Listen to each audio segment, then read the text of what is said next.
Come on.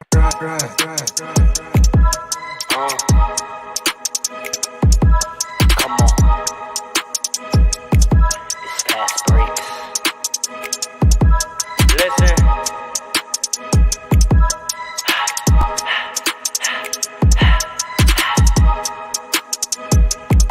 We back with another one. Fast breaks, yeah, we coming with the takes. Never early, never late, but we always push the pace, yeah. And we really study tape, y'all just view the highlights. Man, we really watching games, yeah.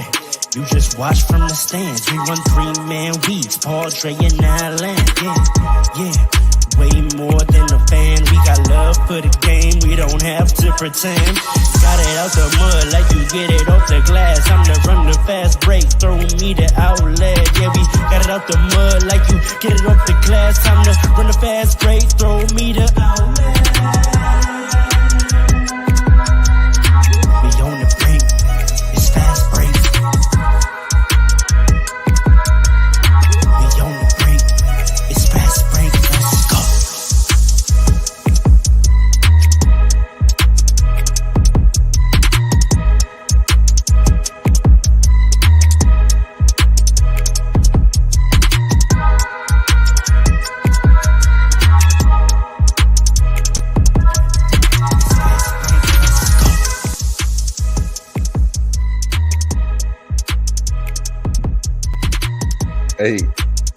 Hey, boss, turn it up over there.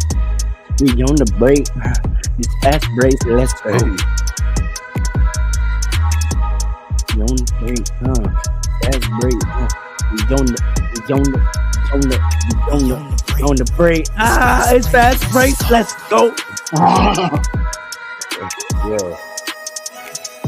Man, that man is nice. Who sings that? Nah, he kind of nice. He Found should it put on out more YouTube. music. He should definitely put out more music. I would download those songs. He probably doesn't. He needs more beats though. I could tell he's like starving for beats. He's hungry.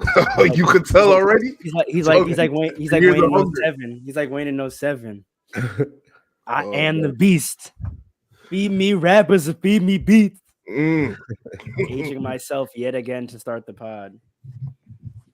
What it do, Fast Breaks family? It's your boy, Ro, the host with the most. You already know. We're down a man today, but the team must carry on. The show must proceed. I'm here with PRR leave. Sports, aka Paul, aka Coach Paul, aka the man with the plan. And the real man is the man I land who's over there, not from Cleveland, but we believe in. Okay. And we can achieve, man. Okay. You know who it is. It's your boys, Fast Breaks. Outlet!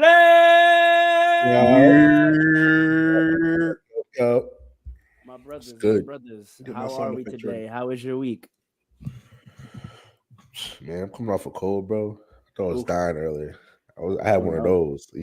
You just think you want to die. It was bad, but we here now, so it's good. Flu game. It seems like everyone on the pod is gonna have a flu game this season. That's a fact. We dedicated, ready to bring y'all this content every week. Paul, how you feeling? I can't complain, you know. Can't Gotta call give it. thanks. Yeah. What you said? Can't call it. Yeah, you know. Respect. Easy, you understand. All right, fellas. Okay. Yeah. Work. The season is not quite winding down yet, but we see teams are locking in. Post All-Star break, people are starting to make their runs. What's caught your eye this week in the league? Just to start us off, anything interesting? Anything on your hearts? Anything you saw this week that was crazy? A highlight, a certain game, a trend? We are not going to talk about the Slim Reaper this week, Paul. So if that's on your heart, You're banned. keep it on your soul, son. Listen, you're not gonna silence me forever. That's all I'm saying. Fair enough. Anything you saw in the week that interested you this week, Paul? Wemby is different, man. You see, he already has the what they say, the highest, the most streamed or the most viewed highlight on the NBA like networks, Yeah. like on YouTube, Facebook combined or something like that. It's crazy. And he's the youngest to get what 2010 and like no to lead the league in blocks and steals or something like that. And steals, yeah. Yeah. So you just Spurs gotta- players, you all should be ashamed of yourself. What are they? Oh, what are they? Trucks, Ah, ball hawks. That's Wemby the ball. That's their only chance. They know they got all this attention now. That's what I'm saying. And he's doing all of it in less than 30 minutes. It's crazy. This man is Right. nice. That's the This is- craziest part to me. And this then is the the East. most- Go ahead. Yeah, then the East, the my Knicks are sliding like crazy. Yo, my Knicks, oh my gosh. We lost like 9 out of the last 13 or something like that. We have to come back one of these weeks and address whether that trade was actually a good trade or not. Because at the time, it Which looked trade? fire. The Bogdanovich-Birkins trade. Oh, it's a trash Mm. trade. Wow. I've come to the conclusion it's a Wow. horrible trade. Alec Wow. Burks looks washed. What's his Bojan? He's Bogdan. He's Bogdan. That's Bogdan. Bogdan Yeah. should never be dribbling the ball. He should be catching and shooting the basketball. But he has to do that because we don't have Grimes. We don't have IQ. Deuce McBride is looking good, but he's not. He creates offense for himself. He's not like a distributor. He doesn't create gravity like Quickly did or RJ. So it's like, we get into it because we talking about trades this week, right? Yeah, exactly. Yeah. You're welcome to the stress of having a team that is more built for the playoffs, sleepwalking through the regular season. Boy, Because Bogdan is one of those vets you already know. I hope you know that, like, the first round, he will all of a sudden become Kyle Korver. I mean, I hope he's Kyle Korver, but right now he's trying to be Tyler Hero. I don't like that because he's 35 and he's trying to get his bag back and get in rhythm. Yes.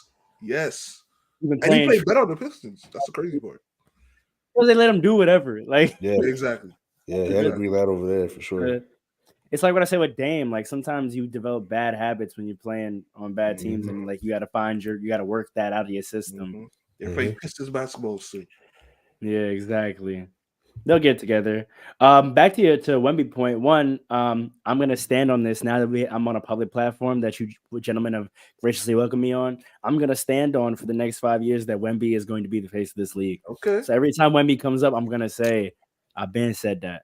Okay. This man is it. It's him. It's the league is in his 7-6 hands. I think I agree with you. I've seen enough. You know what's also interesting?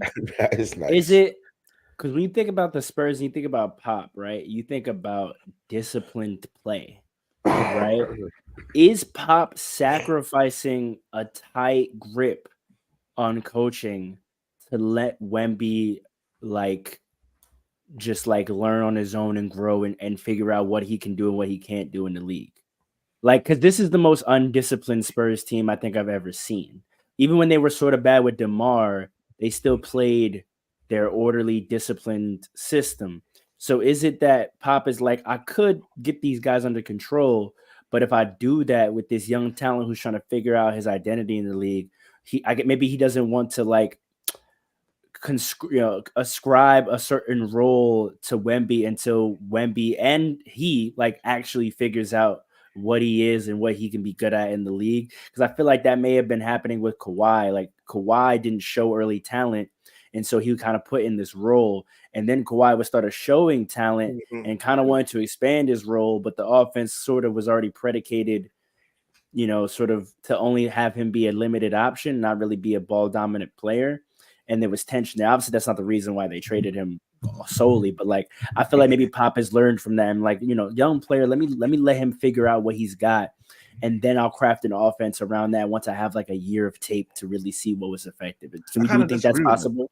I kind of disagree with that though. Because, it's just a theory. I don't know. Is that what I'm asking? Well, I think Kawhi he started to show signs when Tim Duncan and them were getting old anyway. So I think they kind of started to give Kawhi the offense already. So it was like just perfect timing at that through Okay. Kawhi. So then, what's the reason? Do you think? Do you have any thoughts on why is Pops kind of letting this team wild out? Is he just tired, or like what? Well, I think that does have a little bit to do with it, but I also think I've heard Pop say that he's like just trying to teach his team how to play basketball. I think he just I don't think there's no capacity there for him to like have the reins because he's too busy trying to teach them how to play. Like much that's like you say, Paul. Like you said that they need to shit should be ashamed of themselves. I literally feel like they don't know like basic, I guess, NBA fundamentals. You know what I mean? Insulting. It is insulting, but that's what Pop said himself. You know, yeah, it's not coming from me. It's coming from Pop himself, and I think He's qualified to say it. Yeah, he's qualified to say it, and like, what I think he means by that is they don't know how to play basketball. Literally, they're NBA players, but they don't know like they probably don't know like basic team concepts. He probably has to teach them a whole lot of like basic fundamentals that they probably didn't get because they're probably all stars on the AU team, college teams, etc. Role players. And that, they don't know how to be role players exactly. So that's probably part of it. Yeah, I think also to your point, Alan. I think we don't okay as casuals like we shouldn't of our own volition and opinion, not casuals, as like non-professional athletes. I mean to say, we shouldn't of our own volition and opinion declare that players can't play basketball in such broad terms. But when a coach of Pop's stature says it, I think we can acknowledge like we don't have to couch that like. And this is what I tell people a lot, like basketball, there's like a basketball 101 knowing how to play that allows you to like play basketball anywhere, like literally, right? Like understanding you have to dribble, understanding you only get 2 steps, understanding it's 2 points and 3 points, understanding passing the ball, understanding like knowing how to actually play the game as like someone who like you would say that about like someone that like grew up in maybe a different country and never played before, like literally doesn't know how the game of basketball works, right?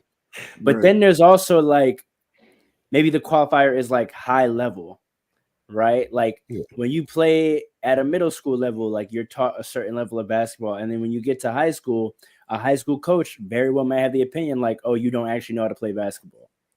Right, because like there's a level of understanding of the game and how to execute that you weren't taught, and you get taught that in high school.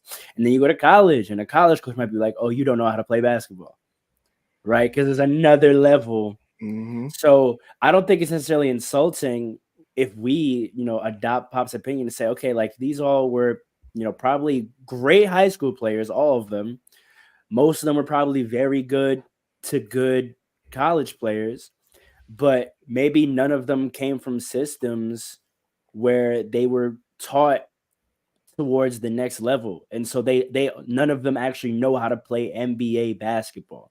Right. And the things that play into that are like terminology. Like even myself, I've had to humble myself. Like I've always considered myself as like a very knowledgeable person about high level basketball from a information standpoint. But even just this year, like I've been learning some new terms. Right, some new NBA terminology, some new NBA actions, and I've like had to really sit down and study it, and deepen my understanding. So like I can only imagine like getting in a practice. It's like playing music, right? That old Nick Cannon movie Drumline, right? Like he obviously knew how to play the drums. If y'all saw the movie, but like he didn't know how to read music. So his first practice when he sat down, like there was no teaching because the band director assumed that everyone that got into this program knew music. So he literally like their first day, he just put music sheets in front of them and said like, okay, we're going to do this in tune A minor or whatever. And then we just expect them to start playing, right? Like no coaching up, no nothing. Like I'm just going to throw a terminology at you, put a sheet of music in front of you and like expecting you to know how to play, right? And know what I'm talking about. And he was like, fam, like I know how to play the drums. Like I don't know what you're talking. You know what I'm saying? So like I always think of that analogy with basketball. Like I imagine a rookie coming into first practice and like if there's no teaching, like the coach him's, all right, we're gonna run our ATOs, split action down the middle with a peel. We're gonna do a rotation with a strong man to the top, force the baseline, ice it, and then baseline drift into an Iverson cut. for the jump shot. I can imagine there's probably some players that come out of college that are like turn into their vet, like, yo, what did he just say? Yep. What am I like? Are we doing a pick and like what did he just say? You know what I'm saying? Are we playing defense right now? Yeah, like hold on. What side of the ball are we supposed to be on right now? You know what I mean? Or just like basic instincts, like certain like fundamentals of like understanding spacing, right? Like if a player is an ISO player that likes to attack the wings and you're at top, that like once he waves you, you're supposed to cut through to the corner, not down, not over, or if someone waves you through, or when you throw an entry pass, you're supposed to cut through and cut away from it, right? And clear the block out, right? Like little fundamentals.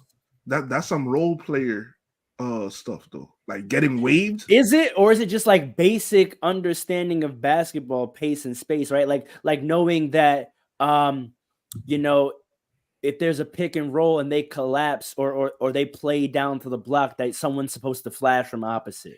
That's right? easy. That's easy for us to say because we've all been in situations where we're not the go-to guy on the court, whether it's on the street or on our team. You see, like who's waving you off if you've been the man? You know what I mean? But I mean, I feel like certain college programs, right? Like certain college programs, are so organized in how they play that you will be taught, and you may need to learn new terminology. But if your vet just tells you like, oh, it's like a this that, you be like, oh, okay, all right, we used to call that whatever, right? But like I feel like there's probably some programs where these kids come out, and so now some kids are coming not even from college, right? And so they're coming out, and like not only do they not know the terminology, they're learning that these concepts and these movements on the court are even a thing that is like basic fundamental. That like no one's even gonna call out like in the flow of action. Like your coach just might blow the whistle and be like, "Yo, why didn't you tag? Why didn't you drop down?" And you're like, "Oh, I didn't know we were doing that." And the coach is gonna be like, "That? What do you mean we were doing? Like that is how basketball is played. Like you're in the NBA, son. Like." If someone rolls, you tag. What are you talking about? Like, I just have to tell you that. So I feel like that could be a lot of what Pop is talking about, where like they just don't have like NBA level basketball instincts to know how to read certain situations and react properly. But that brings up a question for me. So like because Pop said this is the first time he had to really deal with this. So like where is the disconnect that now the young players don't know this as opposed to like before? Or okay. I'm asking my own question here, but maybe this is the first time Pop had like a young team like this. Is that nope. What is it? Nope. No, not really. Maybe in total. I think this is the second time he had when DeJounte just got there. Yeah, he was bad. They were bad. Has he ever had this few veterans on the team before? When DeJounte was over there, they were very similar in makeup to the team. Didn't they have some vets though? They might have like Marco Bellinelli. Yeah, they have Marco. Like I'm looking at this roster. The biggest veteran they have on this roster right now is Chetty Osman. Or maybe Trey Jones, Devontae Graham, Trey Jones. Like, oh god. Like there's no vet. There's no vets. And when I look at their colleges, right? All right, so look at where they're getting people from the what programs they're getting people from. Western Kentucky, Ohio State, okay, that you should know what you're doing, but you don't play. That's Malachi Branham, doesn't play, right? From their main rotation, you got Zach Collins Gonzaga. He's also a vet. Okay, maybe he knows what he's doing. Mm-hmm. Well, he does. Keldon Johnson, Kentucky. He's one of their better players. We know he knows what he's doing, and he has Olympic experience, right? Mm-hmm. Trey Jones, Duke. I see why they put the ball in his hands so much. Chetty Osman's from overseas. Jeremy Sochan from Baylor. Devin Vassell, Florida State, and then Victor from overseas. Yeah. Right? Like, that's their rotation. It's just so young. Yeah. Just you know what it is? You know what it could be, too? Like, I was thinking it could be what Adam was saying, but at the same time, I was thinking maybe it's that... Wait, could you all hear me? Yeah. Yeah. I was thinking maybe that... that because he's a 7-footer and Pop is literally old, so he has some like older men. Like he adjusts very well. He's very good at adjusting to the modern times and all of that. But at the same time, he's gonna have like remember when he said, "I hate the 3-point shot." You remember when he said that? But he had the Spurs shooting a lot of threes. Yeah, that was crazy. You know what I mean? Like they're one of the best 3-point shooters in the NBA.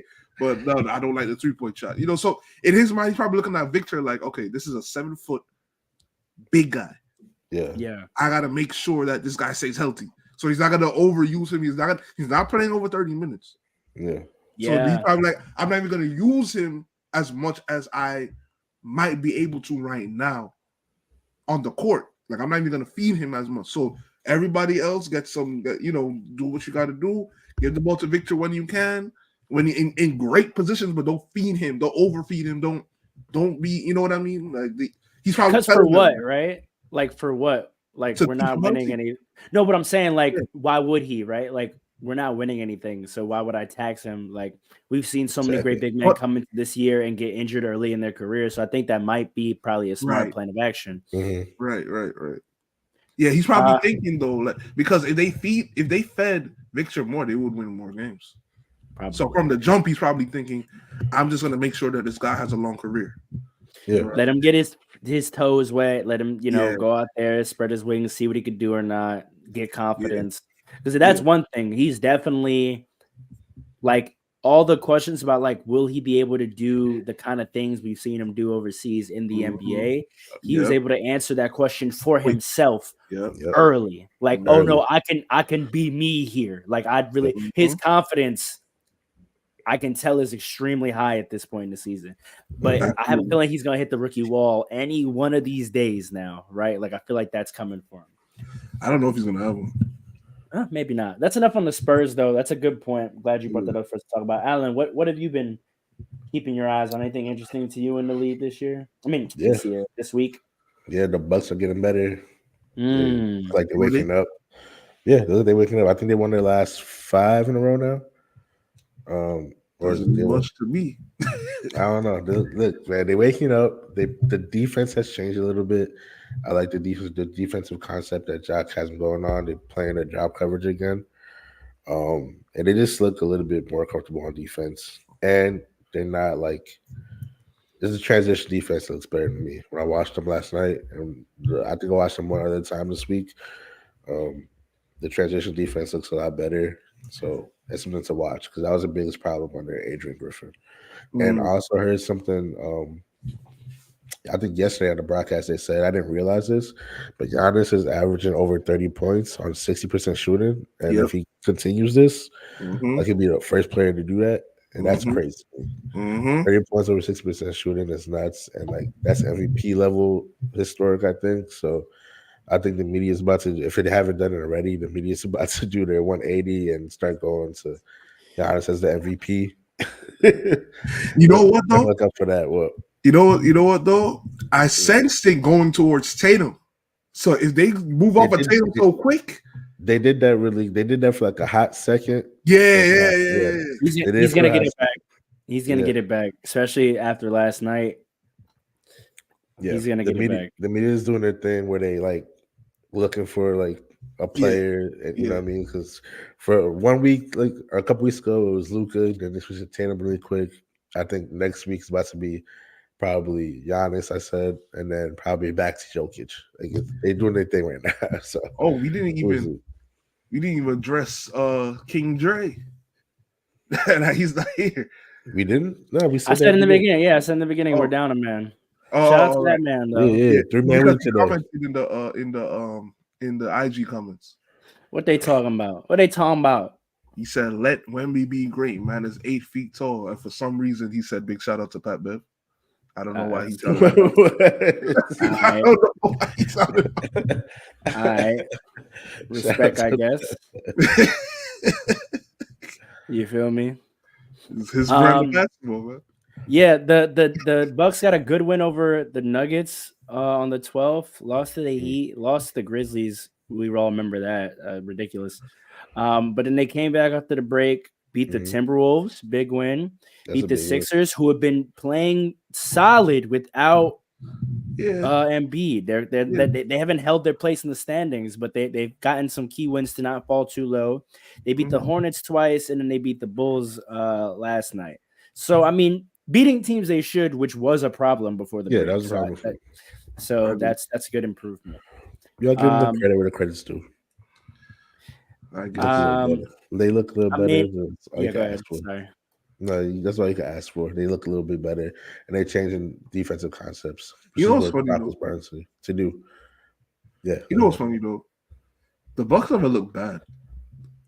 Like the reason why there was so much the reason why there was so much like commotion over the Bucks like acting like they were so bad is because they're supposed to be where the Celtics are.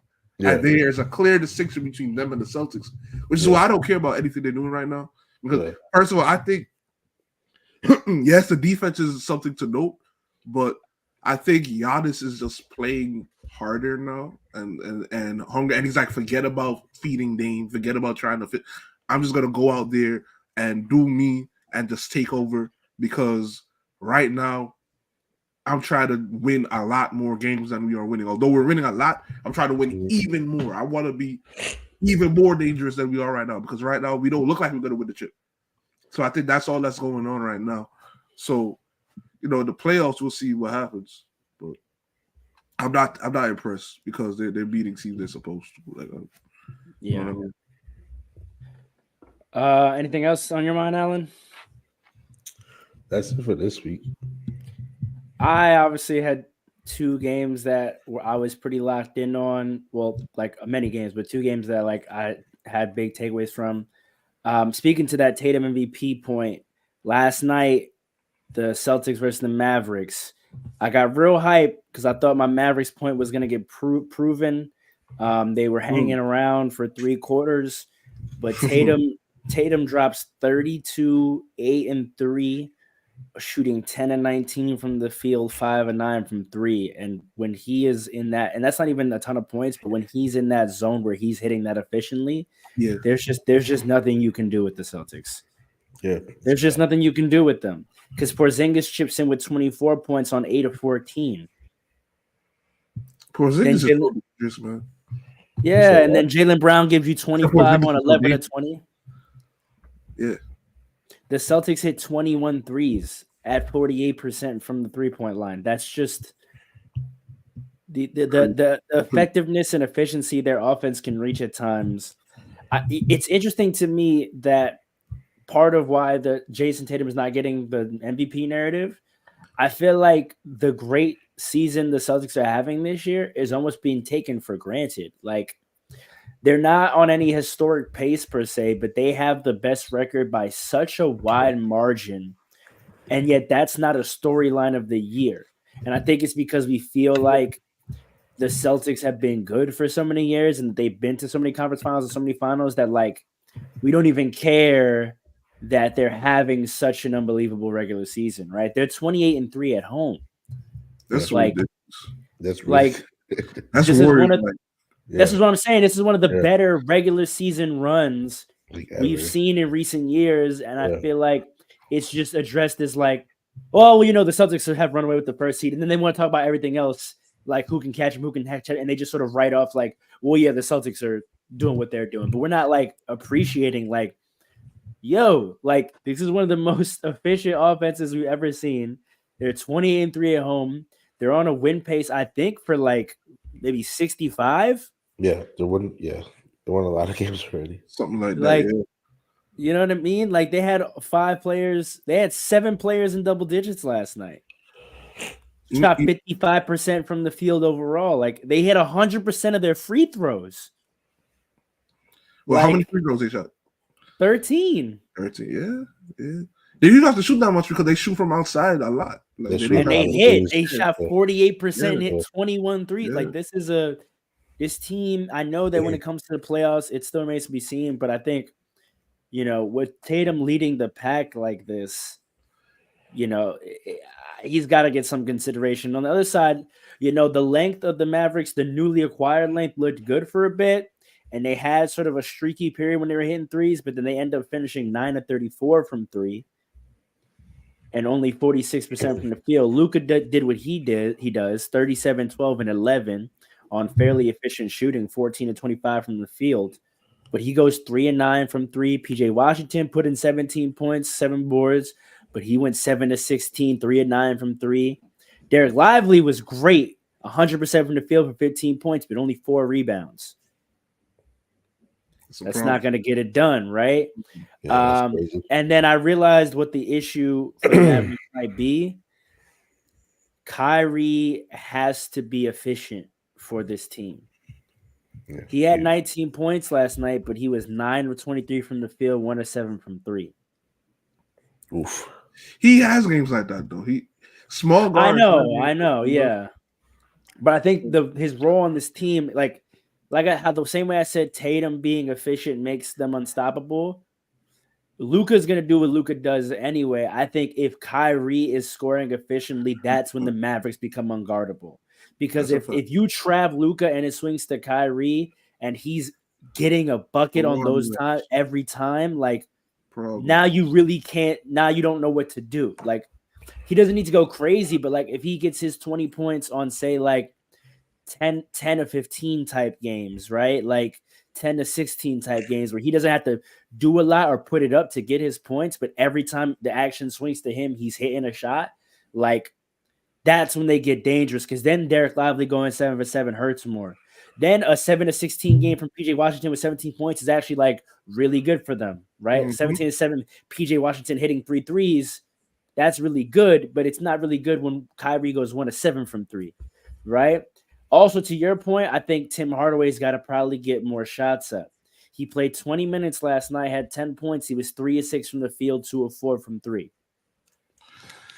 So when Kyrie, to finish that point, when Kyrie isn't efficient, then he has to get more attempts up because he has his production responsibilities. So him not being efficient puts him having to put up 23 shots and have PJ Washington putting up 16 shots with Luka's 25.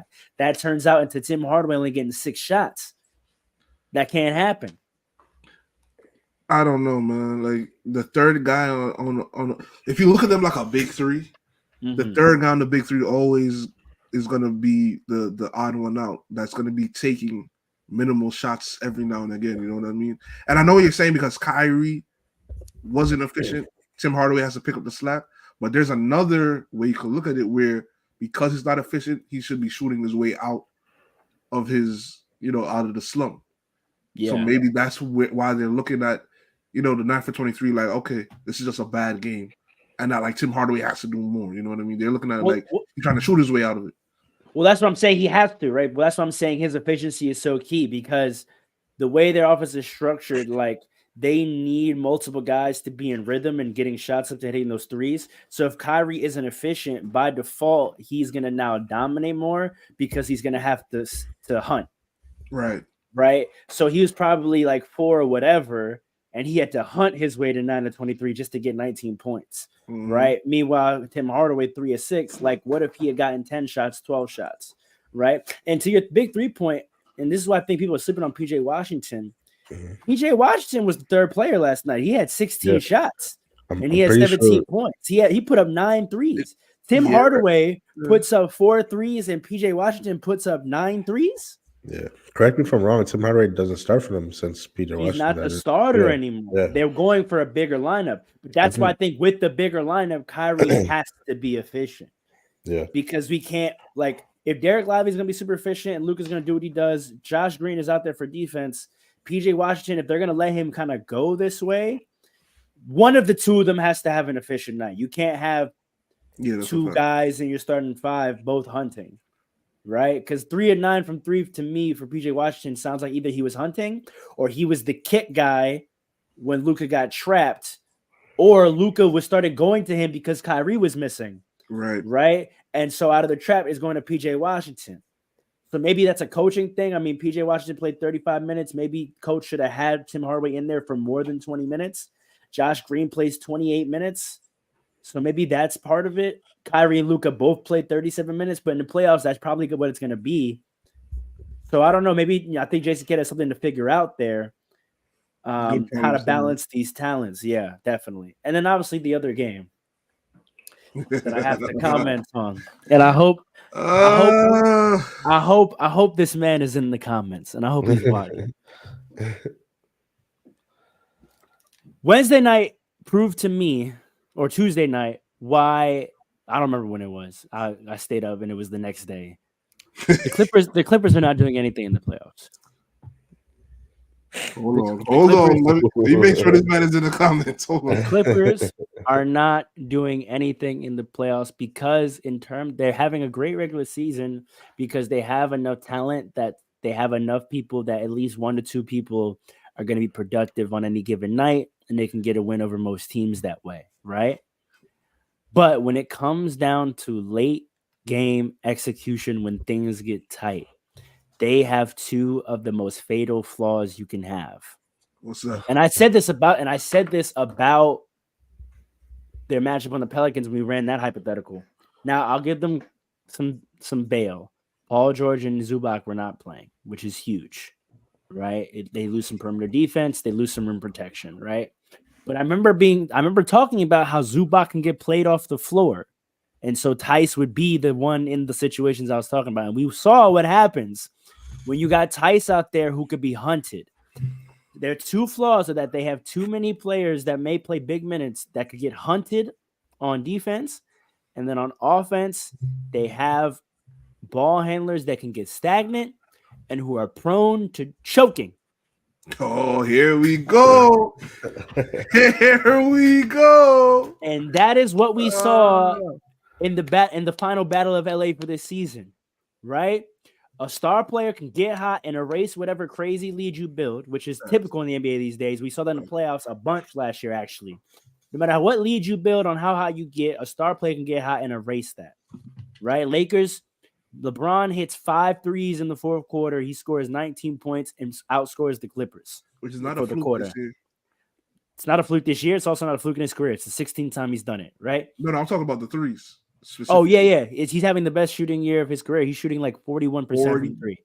That's craziness. A problem. Craziness. So people want to talk about if someone just needs to touch the playoffs, you have a LeBron James shooting 40% from 3. If that man touches the playoffs, I think people are worried. Okay. Yeah. And God forbid him and AD are healthy rolling into the end of the season, which is beautiful. And D'Angelo Russell is looking like the D-Lo with ice in his veins that we know and love. But I won't go on a rant about what they can do. I just want to talk about the game, and I'm talking about what it revealed to me about the Clippers more than anything, right? Because the Lakers still have many problems. Today, okay. Yeah, the Lakers still have many problems. We need to back up big. Down the stretch, once it got tight and the Lakers kind of got shell-shocked by LeBron literally single-handedly bringing them back, they had to try to mentally engage and execute, and they could not do it.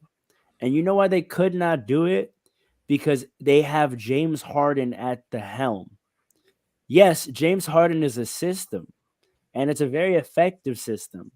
But James Harden, like any machinery and hardware, he glitches and he malfunctions. And it's very hard to reset him. No, really think about it. Once James Harden is taken out of his rhythm, we have seen some of the most historic offensive droughts in NBA history for a team when he's the helm of the team.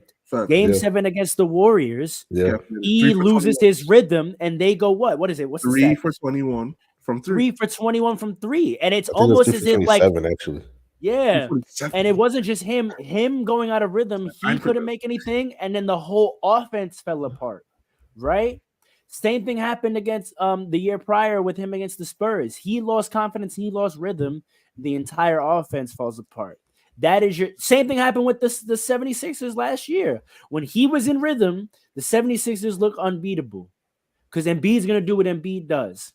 But we did a lot of blaming of Embiid, right? Go get 50, why Embiid didn't look good. But when James Harden controls your offense and you're a big man relying on your guard to execute and put you in position, James Harden has shown, personality-wise, he should have been dominant, and really that's a Doc problem. And this is the funny thing, Doc got fired because Doc knew this. And Doc tried to take the offense away from James Harden, and that's why James Harden hated him. But he knew it. That's a fact. He knew it. And he actually let James Harden rock out in the playoffs, and that's actually why they lost. That's the crazy thing. Yeah. Because James Harden lost his confidence and lost his rhythm, and the 76ers offense would fall apart. It would fall apart. So this is the thing we've seen time and time again. If James Harden loses engagement or comes out of rhythm and he's running your offense, your entire offense falls apart. And that's what happened in that fourth quarter. He was out of rhythm. We started blitzing him. He did not make up his mind on how he wanted to read the blitz. He was just giving it up. He wasn't hitting roll man. He was just passing to the side. And who does he pass to on the side? He's passing to Russell Westbrook, who has to try to figure out how to attack from the wing. I said all last season or 2 seasons ago, Russell Westbrook's natural attacking angles are top or baseline. He does not like attacking from the wing. Or you got Norman Powell trying to go one-on-one and iso ball Austin Reeves. Austin Reeves sat in the chair that night and actually played some defense. Or you have Daniel Tice as a roll man trying to make reads and passes after the rotation, which nor I think Zubac are particularly good at, right? And so and then Kawhi, he sometimes gets lost in the sauce, or he goes into his iso ball, and if his fallaways, like you talked about, Paul, are not falling, they can't do anything, or they turn the ball over. But you said Paul George. That's big. Now, Paul George being out there would have been big because they could have swung to him, and that's one more person you probably could have trusted to go get a bucket. Fair. Yeah. But we beat the Clippers 3 out of 4 times this year, and one of those times was with Paul George getting 40 points. And you know why we beat them? Because he fouled out because he has all of defensive responsibility. Yeah. I know Kawhi's a great defender, but in terms of the team defensive concept, it is Paul George. Paul George is cleaning up all the mistakes. Paul George switches on to the best player. And quiet is kept. LeBron switched on to Kawhi in that fourth quarter and shut him down. I was about to say that. That did happen. Okay. And then when you come back on the defensive end, when you have Tyson, James Harden out there, it's literally you can go back and forth on which one you want to attack. And that's what they did. They did spread offense, which I know Ty Lue started shaking in his boots because I know he saw it and immediately was like, God damn, this is how I won a championship. How do I defend this when I have 2 defensive bums out there? Pick and roll with whoever is guarding James Harden, put him in the action, attack. If no one steps, I'm scoring. If someone steps, I hit for a 3. Rui Hachimura hit both his shots off the kick. D'Lo hit both his shots off the kick. And then LeBron did what he did, and that's game. I'm going to attack Daniel Theis in the switch. I'm going to attack James Harden in the switch, and there's nothing you can do about it if my guys are hitting shots. I think Luka can do that to them. I think Shea can do that to them. I think who else plays in that manner? A lot of teams, I think if you're out there, I think teams, if it's a close game in the fourth, I don't know what the Clippers are going to go to in the end of games. If James Harden is in rhythm, you'll get a win. If he's not, if Paul George isn't hitting shots or doesn't get the ball, your offense is going to fall apart. And then defensively, I don't know how you get a stop against a spread offense when someone mismatch hunts. So that's why I don't think they are going to go very far in the playoffs. So here's the thing, right? Everything you're saying is accurate. Everything you're saying is true. But the Clippers are still so dangerous because they have so many options, and that's the thing. But do they use them? I think that's the point I'm trying to make, right? I think they default to James Harden at the top with the ball. It's you get the offense that we've seen for a decade now. But in the playoffs, we don't know if that's going to be the case. We could say that's going to be the case because we've seen James Harden on multiple teams where that's been the case, even when he had help on the Sixers. However, this is a different team. Westbrook is there. Westbrook's not deferring to James Harden so easily unless he's hot, right? Paul George is there. Clippers fans say that it's Paul George's team.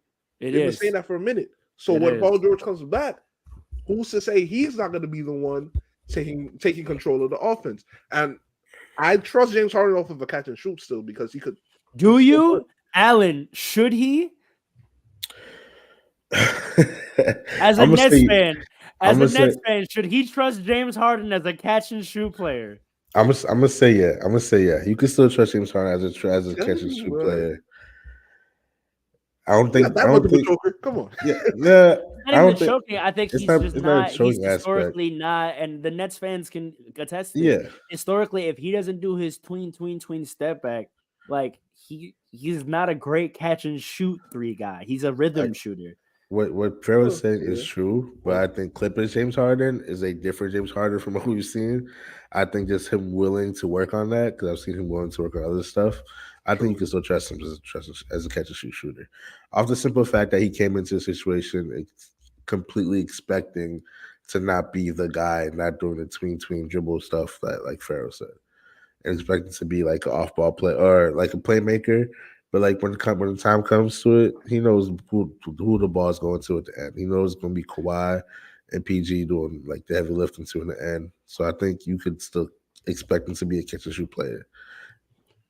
Clipper Darian is here. What's he saying? Not Clipper Darrell. Not Clipper Darrell. Clipper Darian is here. I'm not gonna rehash my whole take, Clipper Darian. You're gonna have to watch the episode back to see my take on why just the rewind on Clippers YouTube. Rewind on YouTube. Going anywhere in the playoffs. He basically said the Clippers is whack, bro.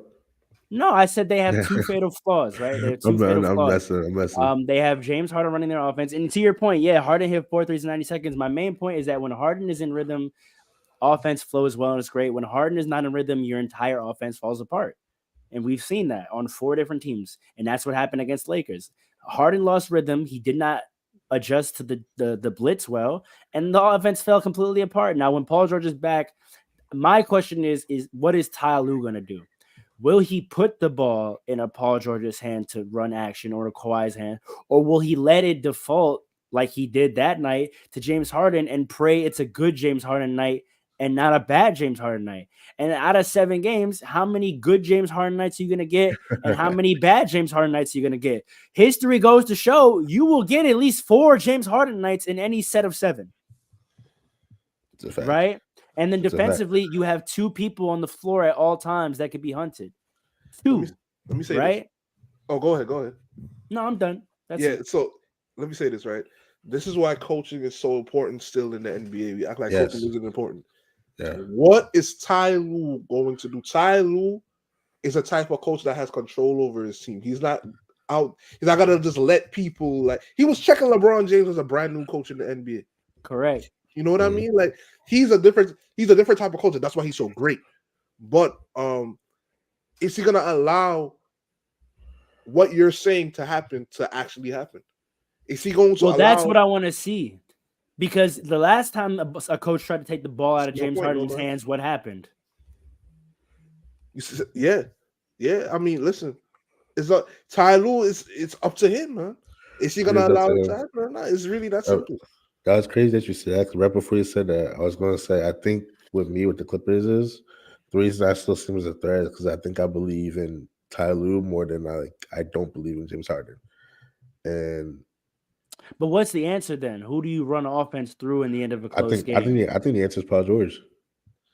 Now, if Paul George gets trapped, is he making those reads? Do we trust Paul George in the last 4 or 5 minutes of a fourth quarter in the playoffs to perfectly execute offense and react to a blitz? Do you trap a fully healthy? Well, all right, let's say yes. Depending on who he's going against, yes, you trap him. Wait, hold on. Westbrook might. That's a serious hit, right? So him being injured and having a broken, we'll see how quickly he can come back. But let's say they have even a semi-healthy. Let's say everybody's healthy and Westbrook's not on the court. You say yes, you trap it, but that's easier said than done. Trapping Paul George? You trap Paul George and then you got Harden and Kawhi on the court and Norman Powell? But when you say you trap and then you're presuming that the person can effectively handle the trap. And this is what I'm saying. James Harden, when he's not in rhythm, can't handle the trap. He doesn't hit it to an open man or find the rotation. He just gets rid of it. And that's what I'm saying about PG. I don't know if I've ever seen a stretch with PG playing flawless read execution where he handles the trap and effectively gets to the right man and gets him moving. Right? They don't have a player like that. If Harden isn't doing it, they don't have a player that can organize and handle the trap well and make the right reads. See, here's the thing though, right? The reads you make off of a trap, and I saw this with Jalen Brunson last year against the Heat. The reads you make off of a trap is not just about the IQ of the player and the ability to play under pressure and make the right decision under pressure. It's about the teammates around you being in the right. True. See what I'm saying? So now when you have so many options, right? It's harder to trap because these guys are going to know where to be they're already focused on spacing already. So they're going to be spaced out already. So all they got to do is move up a little bit, get into the passing lane so that Paul George, with his sixth sense self, could make the right pass. Well, that's where Clipper Darian's comment about Norman Powell is true because he's that player. He's the motion player. He has to make the right read in spacing and make himself available. Because Russ can do it, but then we're just dropping, right?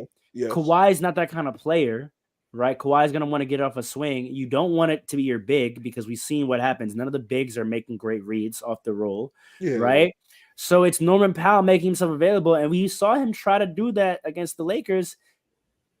Typically, he just gets it and tries to go ISO, right? And if he doesn't, he gives it right back to whoever the ball handler was. Now, listen, can they coach out and figure out what exactly their action is going to be off the trap? Sure, and I'm sure there's plenty of games that Clipper Darian can point to where they flawlessly do it. I just want to know when it gets down to it in close games, how consistent can they be an executor? And I have my doubts about that based on the history of the players that are involved. That's all I want to say. That's fair enough. Speaking of James Harden, though, let's get into what we came here to talk about today. That was some good overview about what's going on in the leagues. For those of us, those of y'all out there that have any questions about whether this podcast really watches tape and watches these games and knows what they're talking about, I think the first hour of this pod has answered that for you. You heard? What? What? What? Did you say something? That's what I thought. That's what I thought. Yeah, ads tough. All right.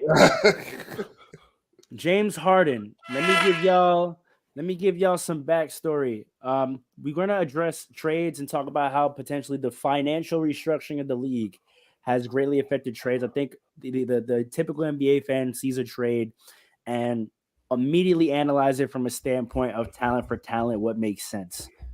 But I don't think we understand how much the salary cap, the luxury tax, and some of the new rules from the CBAs of recent times play into how players get moved, because sometimes it's not really players getting moved, it's contracts getting moved. Also, what we talked about a few pods ago, that the last TV deal, when they bumped salaries up to ridiculous highs, we saw a lot of players get exorbitant contracts compared to what we would perceive as their value, right? We saw a lot of guys get maxed out at numbers that we wouldn't have predicted before.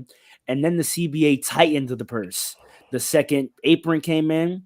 And so by default, this is my point, and this is something we didn't necessarily agree on, by default, a lot of those contracts that got signed the years prior became bad contracts, regardless of how the player was playing, just because the values of those players was brought down in the market by the salary cap getting reduced, right? So now by default in 2014, paying a certain person $25-30 million a year was seen as cheap or accurate. But now it's like how inflation works, right? Like if you have inflation, certain stuff that was $1 before, it still tastes the same, but it's $4 because of how the market goes. And then if it deflates, it's still the same thing, but maybe now it's cheap. It's like 50 cents, but it was still mad good. Arizona is the only thing that's defeated inflation all these years. And Arizona tastes the same, right? But eggs are still about that. Let me just finish. Eggs are still eggs, even though today they're $13-15, right? Like eggs didn't get more valuable or more good. It's just market value has changed, and so there's an inflation. So there was an inflation for NBA contracts, and now there's an attempt to deflate it, to more regulate contracts. And so now you have these things that the value of it hasn't necessarily changed, but we might look at them as overpriced. And I think that's what's affecting a lot of the trade market these days, is teams now trying to deal with players that they unfortunately overpaid. But make your point, and then we'll go into some examples. Yes. Jamaican restaurants, please stop selling Arizona for $1.50 and $2 on Oxtail. You're making us look bad. That you see the yes. Oxtail. Oxtail is still as fire as it was any day. You're right. Same oxtail day today. But now a pound is $35. Crazy. Turkey making all them something. You know what I mean? Bust me head and me vex. I'm the Trini out here. Flatbush. You want to go? Yeah, go into some examples. Yeah. So and the converse of what the points I was just making is also that now there are players that are getting traded.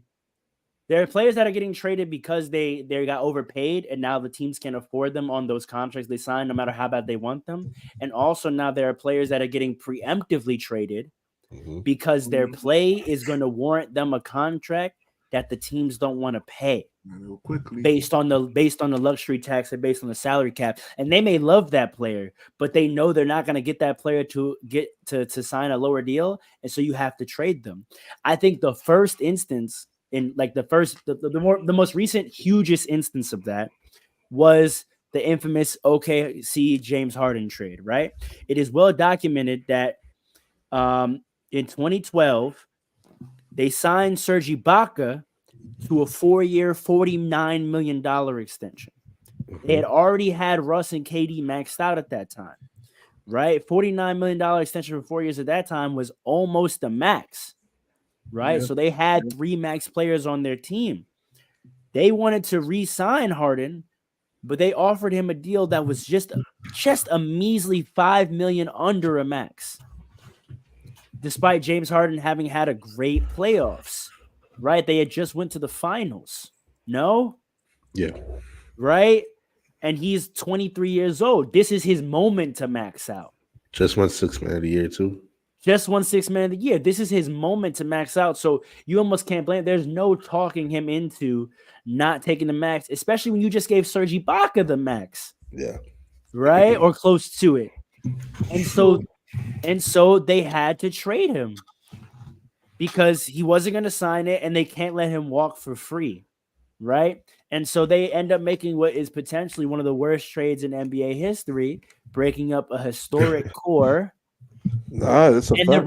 The reason they traded him, and this is what document, is that, again, like I said, as a new franchise, they were unwilling to pay luxury tax. Doesn't matter. And so this goes to my point that I was arguing with you, Paul, talking about if they have a chance to win, they'll do it. This team just went to the finals. They had just went to the finals, and that ownership group said, I'm not paying luxury tax. We have to trade him. I'm not giving him that contract. You have Harden stats there, or you want me to look at it? I got it. But you two just discussed the concept of like the unwillingness to pay luxury tax and how that results in a decision like this. Oh yeah. What? All right. So I think in this specific instance, this was probably like the worst decision and the worst way this team could have gone out, man. Like, obviously, OKC is a super small market. It's tough on those owners to say, like, yeah, we're willing to pay the luxury tax, especially for a team that already has 3 max contracts and a team that had James Harden, who had a terrific season. Like Rose said, he had a terrific season, had a great playoffs, except for that finals. I think that finals he didn't play well. When you put all that together, I understand, like, when you think about long term, like, you're not only paying the luxury tax, you're gonna be thinking about paying the luxury tax for like 5, 6, 7, 8 years potentially. So I understand that. But the main problem with this ownership group is, and it's easy for me to say this now because 2020 hindsight, like 2 or 3 years later, the league just signed that new TV deal, and the league just saw an influx of money. And the fact that they let James Harden go for a difference of like $5 million is egregious. Like, they could have had a championship team for like the next 10 years, but they let him go for $5 or $6 million. And now you got Kevin Martin coming back to the team, and Jeremy Lamb, and a bunch of draft picks. And I think the only one of those draft picks I think even turned out remotely good was Steven Adams, that they eventually got from that. So it's real hard to justify it, and I understand it's 2020 in hindsight. Looking back on it, it's easy. It's really easy to Monday morning quarterback, but man, like, that's a tough one. That's a very tough one. So just like Rose said before, like, I agree with him. It's not always about, like, if you have a chance to win, you're gonna go do it, because it's hard making an NBA team, bro. It's super hard. But like you said, yeah, you don't think he had a good finals, right? So now, I think the problem is we keep talking about that trade as if it was 2015, 2016 James Harden, and it was not that James Harden. James Harden looked like he could be like Max and Manu Ginobili. That's what people were looking at. A left-handed six-man. And that's a player who was a linchpin in a dynasty. Right, but I said Max. That's the maximum that they thought he could be. And then he had those finals, and then they're like, I don't know about this guy. So I think that's why they said, you know what? It's not worth it to give him the extra $5 million. I believe that we cannot continue to separate the business from what's on the court. And I think sometimes in these conversations, that's what happens.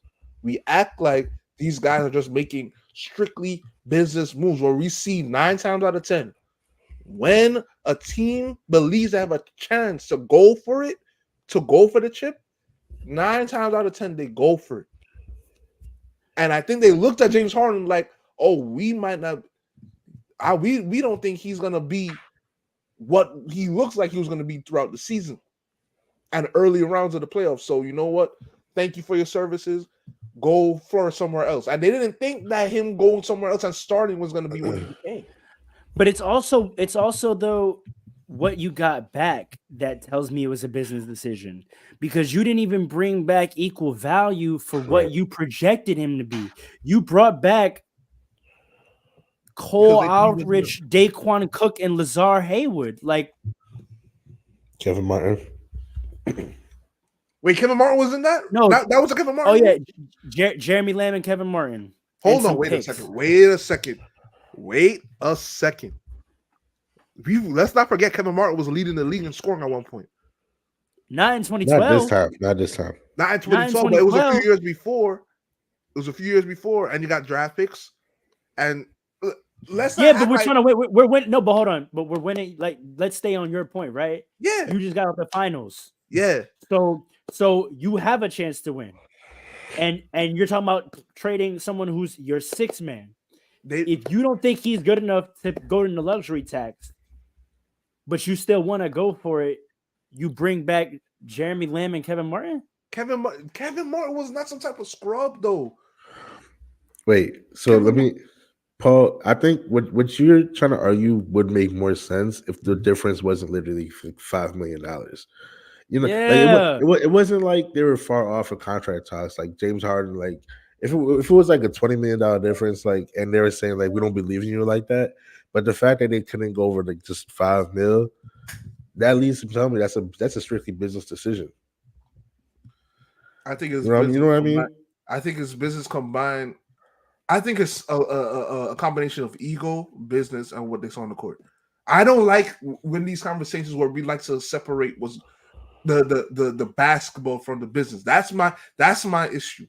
I understand business plays a part, but that business alone, 9 times out of 10, is not the reason why these moves are being made. I'm telling you, it's about what. Do you think? Go ahead. But do you think the basketball, and this is what I want to get to? I don't want to decouple them. I want to highlight where the basketball does not justify the business decision. Can you honestly say that his finals performance at 23 years old, when you have a young core, justifies bringing in a Kevin Martin veteran for sake of saving yourself $5 million in some luxury tax? I think we think that justifies $5 million in some luxury tax, like that level of a business decision. Do you think basketball wise that move made that much sense? Okay, so before I answer that question, I know it's rude to answer a question with a question, but I got 2 questions. Right, first is, do you have the stats from Harden's finals appearance? Yeah, I have everything. So I have Hez, I have Kevin Martin's. Okay, so in the NBA Finals 2012, he averaged 12, 5, and 4. On what percentage shooting?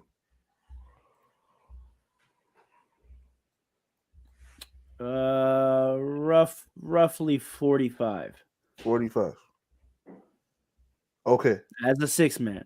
Right. And then Kevin Martin, what was he averaging at that time? Like 20? Kevin Martin on the lowly Houston 17. Rockets Yes, was averaging 17.1 in 2011, 2012. Right. More experienced, right? James Harden wasn't known as and he was known as a scorer, Kevin Martin. James Harden wasn't known as a defender ever. But he was your best facilitator and your best ball handler. True. Well, when they traded James Harden, the offense officially became Russell Westbrook's because Kevin Martin came in as a shooter scorer. But when James Harden was there, James Harden was their facilitator. Yes, he was. And I'm saying they believed in Russell Westbrook more than James Harden. And did that make sense? Let's evaluate. Was that a smart? Right. Is that belief smart enough for sake of $5 million and some luxury tax? I think nobody could see what James Harden was going to become. So, it wasn't a sign that he wouldn't get better. Like he's 23. Yeah, but all right, you got young KD, you got young Jeff Green, you got young Serge, you got young who else? Well, that's their core. That's their core. Right. So you got young did I say Westbrook? Yeah. So you got 4 young players over there, right? Plus a young James Harden. A lot of teams don't want to have that much youth. Because they believe that they need a veteran presence to come in and show them how to win. Now I know Kevin Martin was coming from the Rockets. I know. Yeah, what is he coming to teach them? What is he coming to teach them? I know. But he has more NBA experience. He played in Sacramento, Toronto, and Houston. What is he coming to teach them? Listen, he come in there to compliment them and show them how to play the game. And show them how to play the game. That's what they were thinking. That's like the 3 worst combination of teams you could be on back then. That's crazy. Like, what are we talking about, bro? Like, what? Did this man ever play the playoffs? Mad losing. This man did mad losing. I didn't even know how many playoff games he played in his career because that's nuts. Yeah, like, he definitely got to the playoffs with the Thunder. So with the Thunder, yeah. That's crazy. And he didn't play that well on the Thunder. He went one time with Sacramento back in 2006. That's crazy. But Kevin Martin, I'll never forget him because he led the league in scoring one year. With that ugly shot, remember? With the ugly shot. Yeah. And everybody was like, who is Kevin Martin? Like, why is he leading the league? That's why I remember him. I was like, wow, this guy's leading the league in scoring. Unbelievable, bro. But yeah, like looking at that time, you can make an argument that there were basketball reasons for why they made the move. No, I know there were, but were they good enough? Were they? No, I know, but my question is, are they good enough? Was the basketball decision a good enough decision to justify making a business move to save $5 million in luxury tax? Now, obviously, we're Monday morning quarterbacking. Right. But I think even at the time, I was personally flabbergasted at the time. I was shocked too. I remember being shocked. A lot of people were shocked, but I think they were shocked because of the age. Yeah, like how can you be so definitive? And this is going to lead me to, and this is it's going to lead me to what's going on today. This was the precursor today. Teams are not willing to pay luxury tax to see what youth can develop into anymore. You have to be an all-star by your rookie extension time for them to pay you. And he was a 6th man of the year. He was as close to being an all-star in this league as you could be without being one. And they still said, we haven't seen enough. And I feel like that's kind of crazy. Yeah. To not invest in this unit that just went to a finals. Like, you can't say that. Can you truly say they didn't invest in the units when they had like 5 young players part of their core 4. And they lost 1? They had 4. And they lost the one that was the organizer. This is what I'm saying. How smart of a basketball decision it was. You have Westbrook, who was a dog. He never was supposed to be. He wasn't drafted as one. He didn't play one in college. They had this idea. That's what I'm saying. The whole Russell Westbrook being a point guard was their decision at this time. They made up in their minds somehow at this moment, we can get rid of our organizer and facilitator, and we could turn this dog who was our leading scorer some nights in the finals into our point guard. Yes. Like they started that trend of where your point guard could be your leading scorer. He was their starting point guard, though. That's a fact. They started that. He was their starting. That's what I'm trying to tell you. Like at the end of the day, he didn't play like he wasn't really playing point guard. But he was their starting point guard. So you could say it's ridiculous to try and turn him into a point guard for real, but he was the point guard. So they're saying he's a talent. Yeah, we but believe some people, he could play in a different fashion. Some people would say, me personally, that was an error. That if anything, the final should have showed you that James Harden probably should have been starting to put out some facilitation, and you could have Russ Book on one wing and KD on the other wing attacking. This is what I'm saying. Like it was. I know they weren't, but I'm saying this is probably the error they made. They went in the wrong direction. Instead of devaluing Harden and saying we could turn this guy who clearly is a score first player into our point guard. They could have said, oh, the guy who, when he's in the game, naturally becomes our point guard and frees up our two most talented players to score their easiest. Why don't we start him and make him our point guard? You know what, though? And turn this guy, Russell Westbrook, into a 2. All right. So I think we could all agree that James Harden would not become what he became in the Rockets if he stayed on the Thunder, right? Yeah. Right? I agree. I don't know. I don't know if that's true if he becomes their starter point guard, because that's what he ended up becoming anyway. By the peak of his career, what did Mike D'Antoni do? Mike D'Antoni, an offensive-minded coach, he immediately came in and said, "Wait a minute, put the ball in this guy's hands." Let this. Whoa, James Harden became a point guard under Mike D'Antoni. Point guard.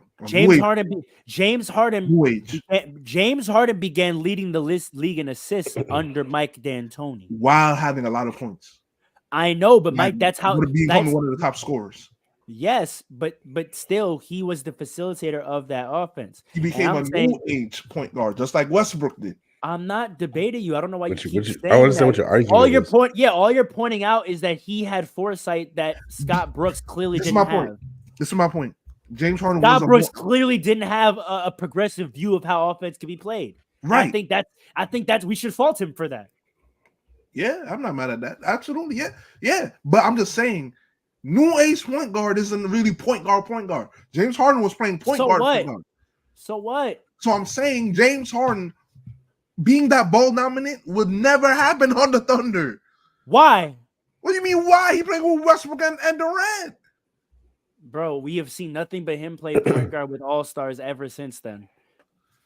Yeah, that's all we've seen. That was after. All you're doing is stating the facts. You're not addressing why it could not have happened. I'm telling you why it couldn't. Because in order to become the guy that he was on the Rockets, he would have to be more ball dominant than he was even on the Thunder. Yes, but you're missing is the reason why it wasn't just literally because he was in a different place. It's because a coach came in that had the basketball acumen to realize that he was capable of that.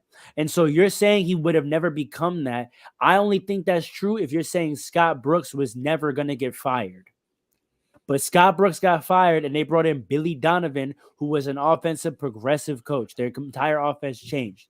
If you're telling me the OKC Thunder never would have gone out and found a coach that would have realized what James Harden is and unlocked him, I'm faulting the Thunder for that. I'm not saying James Harden needed to go to Houston to do that. I'm saying James Harden needed a coach to see who he was to do that. And I'm blaming the Thunder for not finding the person to do that. I'm blaming their president of basketball operations for not knowing that.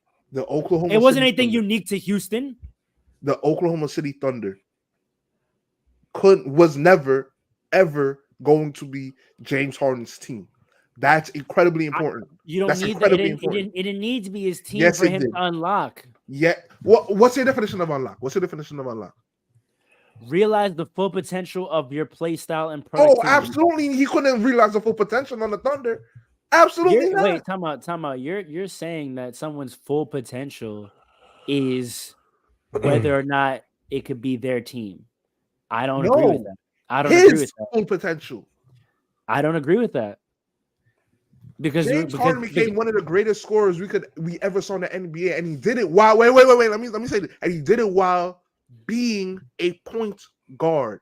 In order for him to get that many points and that many assists at the same time, he would have to dominate the ball. That leaves Westbrook. Wait. That leaves Westbrook out to dry. Therefore, all of them could not eat to their full potential on that team. It was never gonna happen. You are blinded by the peak of the type of player that these two play. No, listen. You are blinded by the peak of the type of player these players became. Right. And you are not imagining what the peak is of the type of players they could have become. You're assuming that those were the only versions of players they ever could have been, and ignoring how they were groomed and developed in the systems that they were a part of. That's not a good point. That's their full potential, man. No, it's not. No, it's not. How you develop in the player you become in this league is highly dependent on the environment that you were brought up in. Isn't that my whole point? No, but that is blamed on the team, not on him. So you can't say I didn't say it was his fault. Listen. Go ahead. Because you're missing the nuance of what I'm saying. All right, go ahead. The nuance in what I'm saying is, I think James Harden could have become a better player than he ever was in Houston and OKC. In OKC, we saw the best version of him getting to be a scorer with the ball in his hands, which was historic. Yes, he got great numbers. But what do we lament about James Harden now in his career? Yeah, he's a great point guard. I see. Yeah, think about all the things we lament about James Harden's career because of the habits he developed from becoming that player in Houston. Everything negative about James Harden towards the end of his career that doesn't contribute to winning all came from what he developed into as a player in that Houston. And at the peak of his athleticism and powers, it looked great, but he never won. True. And for certain reasons. True. I'm saying if he had been allowed to fully develop into a star-level productivity player in OKC, he would have become a different style of star. And then that actually might have been a style that contributes to winning. It would have been a style. Argument. Okay, yes, it would have been a style that contributed to winning, maybe number one, but number two, that would have been a better player than Houston James Harden. I would have stand on that. If James Harden became a 20-10 efficient guy, 20-10, how was he going to have 20? So what about Westbrook? What would happen to Westbrook? Westbrook would have become a different player too, and don't get me started. No. You need to imagine that. On the way I think that. No, that's what I'm asking you to do. I'm asking you to imagine the kind of players they could have become. Westbrook probably would have been traded. No. Westbrook could have become the second or third best shooting guard in the league if he had been developed into a two guard. Westbrook getting developed into a point guard is one of the worst things that happened to his career. He would have translated. He would have been Dwayne Wade. Russell Westbrook would have been Dwayne Wade. Dwayne Wade's a great example. He would have been a slasher type. Dwayne Wade. And the opposite thing happened to Dwayne Wade, and that's because of Pat Riley. Dwayne Wade was drafted as a point guard because he played point guard in college. And Dwayne Wade's and Pat Riley realized this guy is not a point guard. This is my two guard, and he became the third best two guard of all time. Dwayne Wade got drafted 6 years before James Harden. No, or was it a 7? No, 6 years before James Harden. And Westbrook. Sorry, Westbrook was 08, right? So 5 years. Yeah. Westbrook. So 5 years. So 5 years, right?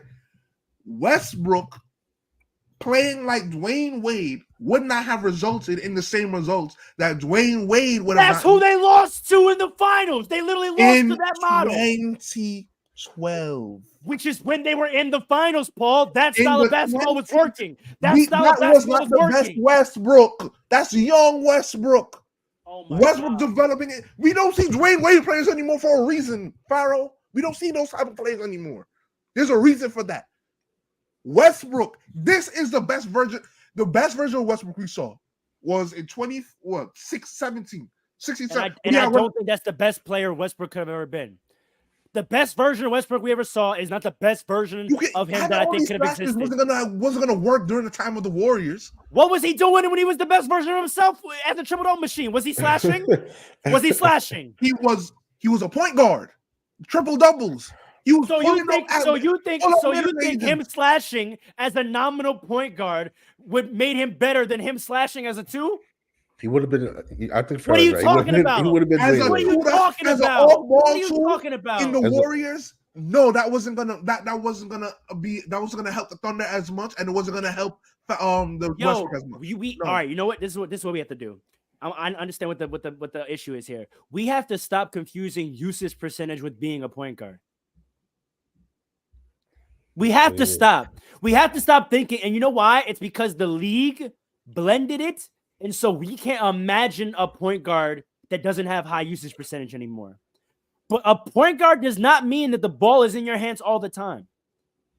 Kobe Bryant, Michael Jordan, they all play with point guards.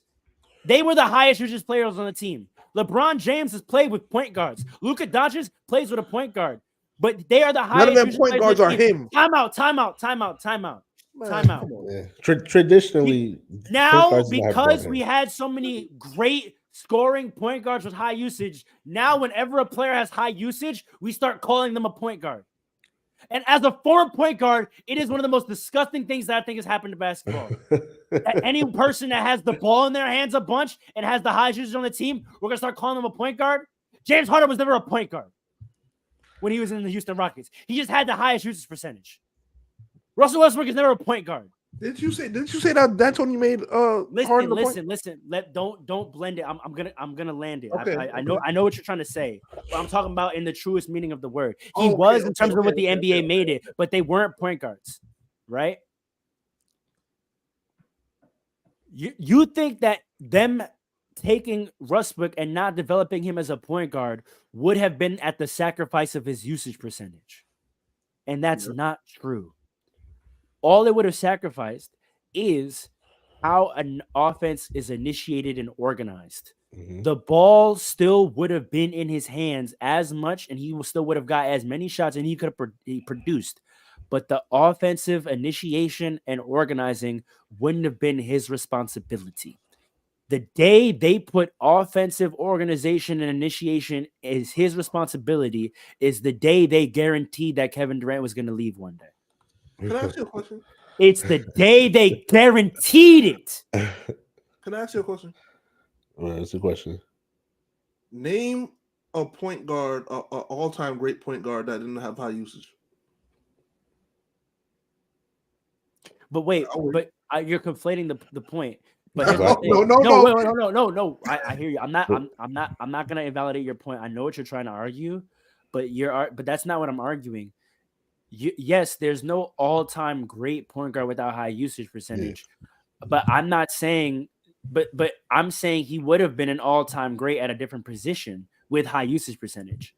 So you're trying to argue that if he didn't have high usage percentage, he wouldn't have been an all-time great point guard. Man, let me say this quick. Hold on, because I want to clarify for the fans because I don't want them to miss what just happened. Okay. Yes. An all-time great at any position has high usage percentage, but that's my point. No, he would not have been an all-time great point guard because he wouldn't have been a point guard. He would have had great usage percentage, and he would have been an all-time great two guard. That's my point. You're thinking that if he didn't have usage percentage, he would have still been a point guard and not been as good. I'm saying no, he would have still had usage percentage. He just wouldn't have been a point guard. He would have become an all-time great two. He would have been a better two guard than James Harden ever was, in my opinion. Listen. Here's the thing, right? This is Sebastian Telfair said recently that the players should go for the money. Rings don't get you paid like that. Players should go for the money, right? Part of go for the money is it's a struggle between team achievement versus individual achievement, right? If you go for the money, you're gonna have to get the best individual stats you could ever get, right? If you go for the team achievement, you're going to have to sacrifice more, right? So when you say, what do you say? You said full potential is the word you said, right? When you say full potential, right? Full potential to me is what these guys have done in their careers. Why? But before you go on, I'm about to explain. I want to know why you think that. I'm about to explain. Why do you think that the best version of them that we've seen is the best version of them that could have ever possibly existed. Hold on. Like why do we think? Let me explain full potential. You use the word best, but it's really about full potential, right? What's the difference between the two terms? I want to be clear. Yeah, I know. Full potential to me, in my opinion, is a combination of Manu Ginobili and the Sebastian Telfair mindset, where not Manu Ginobili, I gotta think of somebody else, but where you see it's a combination of sacrificing at the right time in your career and getting the best individual stats you can at the right time in your career, right? But why does when you are determine your full potential? We've seen a lot of guys put up trash, big empty stats, but the best version of them was with better numbers. And that's none of these guys we're talking about right now. So why are you saying that? All these guys, Westbrook, Durant, Harden. That's my whole point. No, wait a second. That's my whole point. Wait a second. Westbrook, Durant, Harden have all been on some of the best teams in the NBA in their era. That's not a fact. When they were together. Not all. And I stand on this. I don't think Russell Westbrook or James Harden, when they were apart, have ever been on a team that was better than what that Thunder team was when they were together. Never said that. I said some of the best. That's what I'm saying. I'm saying I don't know if I could say those were some of the best teams because they weren't even better than the team they were on when they were together. That's a bad argument. I don't know if that's a bad argument. Alan, is that a bad argument? I'm sitting here trying to think like some of the teams you're talking about, Paul, and I can't think of like which teams. Wait, Houston Rockets aren't. Wait. They weren't one of the best teams. Houston Rockets are. Which year? The 18 year? That's one of the best teams of the era. When you say best team, Rockets? You mean like just best like regular season team? Yeah, that's what I'm talking about. What does that mean? What does that mean? Come on, you just said it. You said it about the Celtics. Because if you hold on, regular season, let me tell you what it means. Let me tell you what it means. It means that if you are that good and you are on a contending team and you are on that team for 3 to 5 years, you have a chance of making the Hall of Fame and be considered one of the greatest at your position. If James Harden was on the Thunder, right, and was just some type of offensive initiator, right? Every point guard that every scorer that you named earlier, they played with a point guard that was never him or not him when they were playing with that guy. But so therefore, full potential. No, wait, hold on. Let me finish. Let me finish my point quick. Full potential to me is a combination of getting high individual stats and then coming close to the championship at different times of your career. Hopefully they merge at some point in your career, because then that's when you are considered. That's when you become considered one of the greatest at your position. But that is full potential. But that's not true. But that's not true. Harden, let me one more sentence. Yeah. If James Harden played on the Thunder this whole time, usage rate doesn't matter. I understand. Yes, you don't to be a traditional point guard, you don't have to have a high usage rate. However, most of the all-time great point guards have a high usage rate. Therefore, if James Harden's usage rate was lower, we would never think of James Harden the way we think of him right now. He wouldn't get the money he got right now. That's a fact. And if he did, Westbrook wouldn't get it. And Westbrook could not play like Dwayne Wade for most of his career and expect to be some type of all-time great like Dwayne Wade, because this is a different era. It's a different era. You got to compare these guys to their peers. It's competition. So therefore, and then let's not forget Durant was over there scoring 30. Like, everybody cannot eat. That's a fact. We've seen it so many times. Go ahead. You're done? Because I want to make sure you are fully heard. I'm done. I'm completely done. Go ahead. Alan, please cut me off and jump in at any point. But I'm about to tear all those points up one by one, because I feel like you agree with me. I think I do agree with you. One, to your point of the best version of players is ideally when there's a intersection of when their individual stats are peaking, but also they're contending and winning, right? Yeah. That has historically been completely false. It has been the narrative of the best players in the league since the start of time that they will get to points in their career where their individual stats are the best they've ever been, and they don't win. And there's a narrative, about how they have to sacrifice and learn how to play with the team to win. And almost inevitably, their stats go down and then they win. Michael Jordan won 7 whatever scoring titles. He was labeled a ball hog. He learned how to play with the team. His stats went down. He won. Same thing happened with Kobe Bryant. Similar things happen with LeBron James. That's how it works. So the idea that the best version of yourself has anything to do with the peaking of your individual stats, I hold is categorically false. Point 1. Right?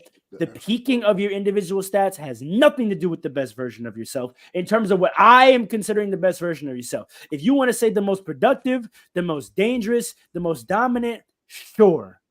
Maybe we would have never seen James be as dominant as he was in Houston Rockets. Which is fine. I'll agree with that. I don't think that means we never saw the best version of him, because the best version of a player to me is the best a player can play towards winning. That's the best, because that's the best. That means that's the best basketball you're playing, right? That's what I stand on in ethos in basketball, right? The best version of you is the version of you that's playing the best basketball.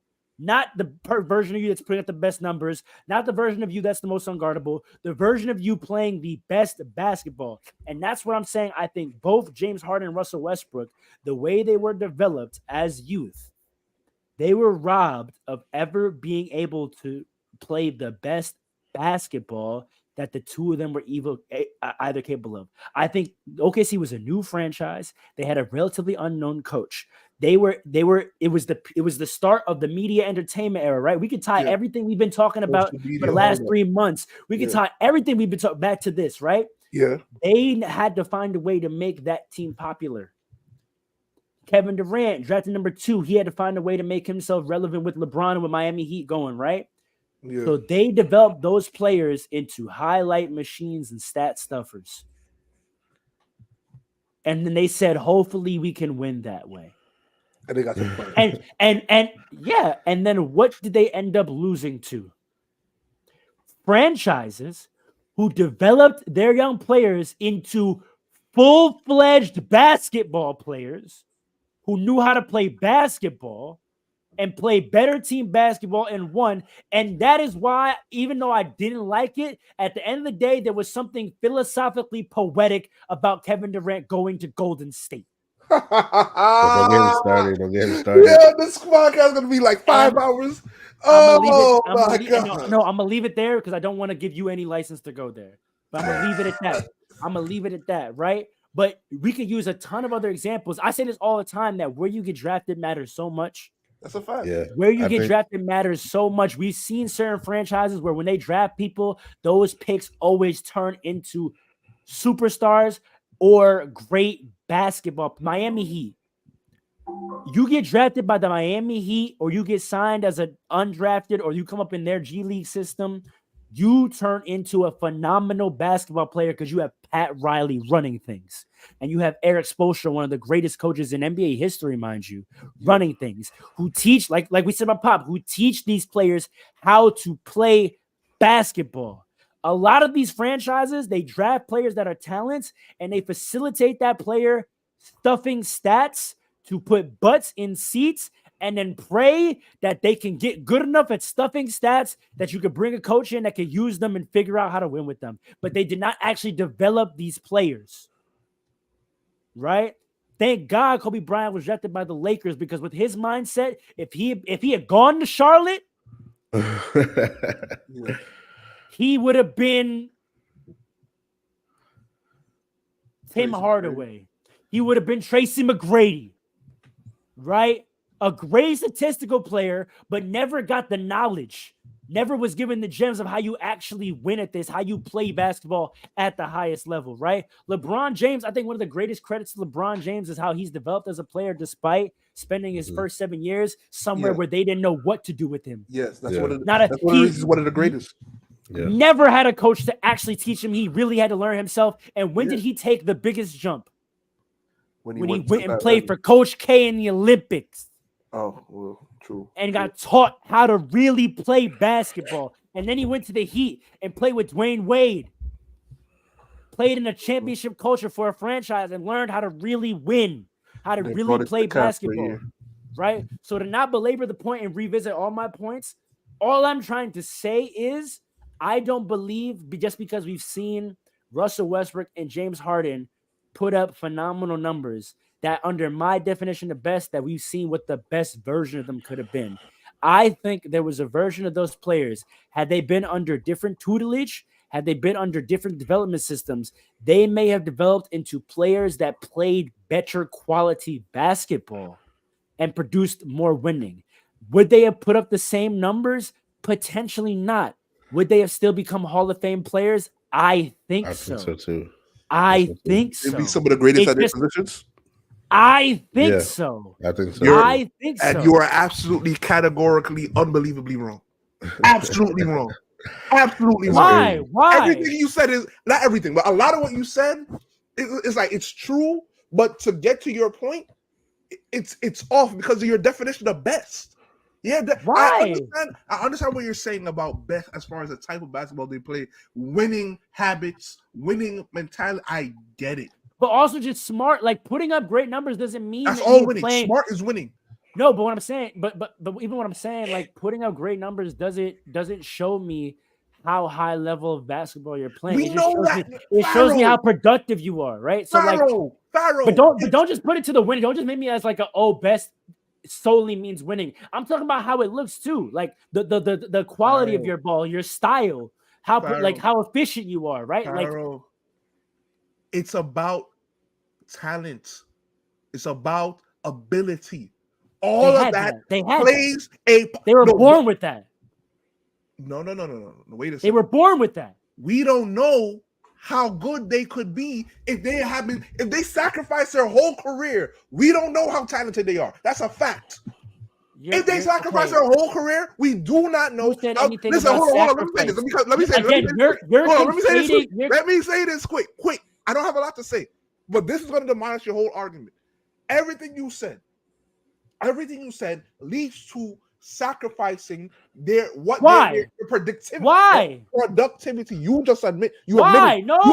You admitted. It shows how productive they could be.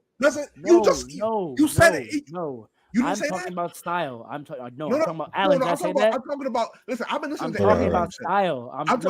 Now you're talking about style. No, that's what I've been talking about when I'm talking about best. I'm talking about style and quality of basketball. But you said productivity. You said when you were countering my argument earlier, like 5 minutes ago, you said maybe it shows how productive they could be. No, yes. He said dominant. Yes, stats only tell me productivity and dominate. I'm not saying that means high quality automatically means less productivity. No, I'm just saying everybody can't be equally as productive on a team. The Warriors have proved different. That's not true. Not equally productive. Okay, so you're telling me that if James Harden, in a version that I'm talking about, never led the league in scoring, but was a Hall of Fame otherwise, you think the best version of him is the version of him that led the league in scoring versus a version of him that let me just paint the picture. He still could have done that. Let me just paint the picture. You're thinking about that in hindsight, though. Let me just paint the picture. Think about, and Alan, this is how I'm going to tee you up. Alan, when the big three were together, I'm thinking about the version of James Harden when Kevin Durant got hurt. Keyword when Kevin Durant got hurt. Hold on. Do you remember that version of James Harden? A little bit. This is when he was out for the season. No. When James Harden signed that first season before they went to the playoffs, right? When they traded for him mid-season or beginning of season, in the middle of that season, Kevin Durant got hurt for like 10 games or something, and him and Kyrie went on a West Coast trip. Oh, that's okay. Yeah. And damn near swept that West Coast trip. And they literally came out in the media and they said, me and James had a talk and we figured out how we're going to play. Kyrie said, I told James, you be the point guard. I'll be the 2 guard. Forget our sizes. It doesn't matter. It doesn't matter that I'm 6'2". It doesn't matter that you're 6'5". James, You be the point guard. You initiate our offense and organize it. I'm going to focus on scoring. And they were damn near unstoppable as an offense at that point. Because every year, I feel like the most historic offensive efficiency rate gets set, right? But the first time in recent times that happened was that Nets team. Yes. That Nets team, but KD came back and they kept doing it. But I'm saying the switch happened when KD was out. When KD was out, that's when they made that decision. When KD came back, the Nets looked like they were about to win the championship. That's a fact. Yeah. Because I thought about how ironic it was. I was like, this is the way James Harden and Kevin Durant were supposed to have been developed into playing. Exactly. Now is Westbrook James Harden was Kyrie? No, exactly. No, but time out. Kyrie was still eating. The three of them were still averaging 20 each. I said is Westbrook gonna play like Kyrie? No, but exactly. No, but yo, that's not your whole argument. Your whole argument was that three people can't eat. That was your whole argument. Three people were eating. And I think there's a version of Russell Westbrook that could have got developed as a two guard, where with James Harden as a point playing the style we saw at the time I'm talking about, where he was averaging 20 and 12. 20 and 12, James Harden, Hall of Fame player. Steve Nash averaged 15 and 10 for his career and is a two-time MVP Hall of Fame, one of the best point guards ever. And you're telling me a 20 and 12 James Harden? Ball dominant. I don't care. I don't care. You can't ignore that. Oh, my God. I don't care. Let me finish the point. A 20 and 12 James Harden would have been standing next to a Kevin Durant averaging 28 or 30, and Russell Westbrook could have been a 22 to 24 point scorer. That could have existed. Yes. And he would have been one of the best two guards. Yes. His play style. You are talking about the play style he developed. I'm talking about a different Westbrook. And that's my point. That's my whole point. His whole argument is a Westbrook that could have existed. The Westbrook you described was Dwayne Wade. Yes. No, that's not going to work like Kyrie did on the Nets. Okay, obviously it wouldn't have looked like how that looks, but it could have worked. Play style plays a part in chemistry. Does it not? Of course. I think a Dwayne Wade style next to that version of Kevin Durant and that version of James Harden would have worked. I truly believe that. Just really not quick. I truly believe. Not in 2021, obviously. Not in 2012. In 2012, in 2013, Paul. When the Heat were winning championships with Dwayne Wade. When the Miami Heat were winning championships with Dwayne Wade. What? Let me ask you a quick question. Quick scenario. Do you think? What are we talking about? Do you think a team with prime KD, prime Chris Paul, and prime D Wade would work? Prime KD, prime Chris Paul, prime D Wade. Do you think a big deal like that would have worked? At that time, in their era, we're talking about 2012, not 2016, not 2020. We're talking about 2012, 2013, when Dwayne Wade was winning championships. So what are we talking about? All right, whatever. Forget I said prime. Do you think a team with a good, healthy D Wade, good, healthy Chris Paul, and good, healthy KD, do you think that team would have worked in 2012? In 2012? Yeah. In 2012? Yes. Okay. That's the fairest point is doesn't matter because those guys were young. They had to be developed. That's what he's saying. Why is he telling me my point doesn't matter because of my point? Am I late? Hold on. He's saying if they all stay in that situation, they all will develop. Hold on. Fast breaks bingo. All y'all that have your fast breaks bingo card out there, always yelling, and Pharaoh just asked, is he laced? No. Comments. Am I laced? No. Is my whole point not about development? It takes years. Wait a second. No. Dwayne. Okay, wait a second. Yeah. A Dwayne Wade like Westbrook. Paul, was that their rookie year in 2012? They were mad young. Oh my God. They were mad. Who developed them? Who developed them by 2012 when they made the finals? OKC, right? So if OKC developed them differently from the minute they drafted them, I'm talking about what they could have been by 2012, 2013. In 2-3 years? They got drafted in 2010, bro. James Harden got drafted in 2009. Right. So 2-3 years. He was the sixth man of the year by 2-3 years. So what are we talking about? So you're telling me if James Russell Westbrook and Kevin Durant were all-stars in 2 to 3 years. So what are we talking about? They weren't their best though. I know, but I'm saying they were already on a path that was not going to lead to what I'm talking about. When they could have been on a path to lead to what I'm talking about, to where they may have come back in 2013 and won that shit. I think in 2015 is when all three of them would have been at the same point in their careers where you could say this is their prime. And if you develop them in that trajectory by 2015, I think the league changed already. Time out. You know why it wouldn't have? Because you're acting like the change in the league style was inevitable. It wasn't. It happened. Why? Why did it happen? Who changed it? The Warriors. Does that happen if the Thunder become what I'm talking about? Actually, let me take that back. Let me take that back. Let me take that back. You know who changed it? You know who really changed it? Even happen? Wait, Pharaoh. Tell me who changed it.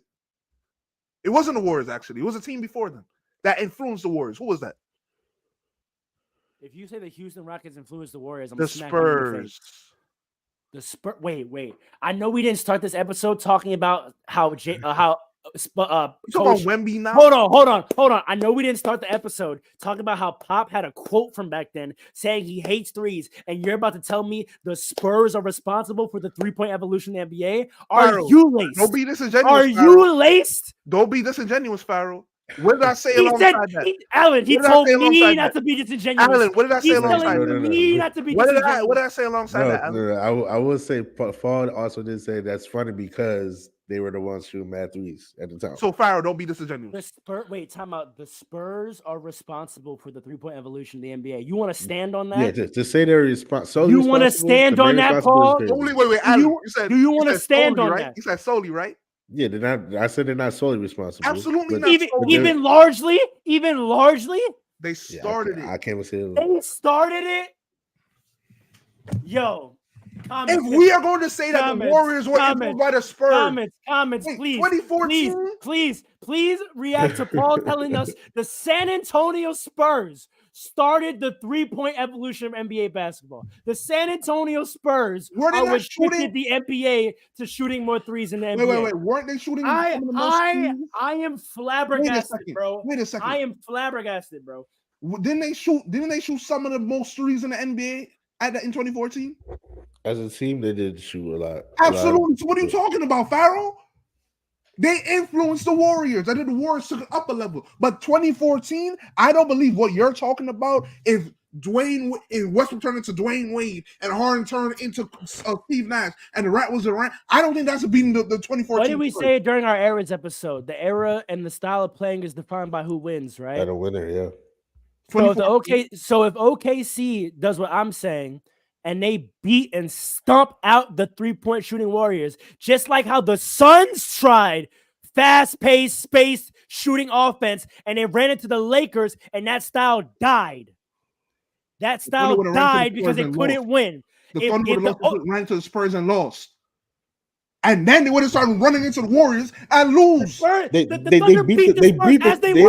Spurs as babies. They beat the Spurs as babies. In 2014, wait, which was the best version of the Spurs, 2013 or 2014? They beat the Spurs to get to the finals. And the only reason they didn't do it again is because either Westbrook or Durant was hurt for the next 3 years straight.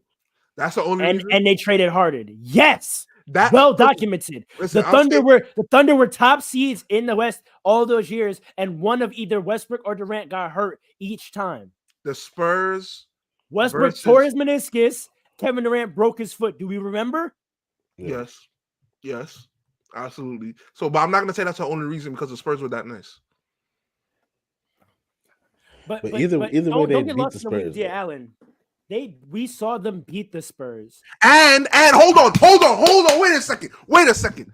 And part of the reason that the Heat became so dangerous is because Dwayne Wade got injured and they put a bunch of 3-point shooters around LeBron.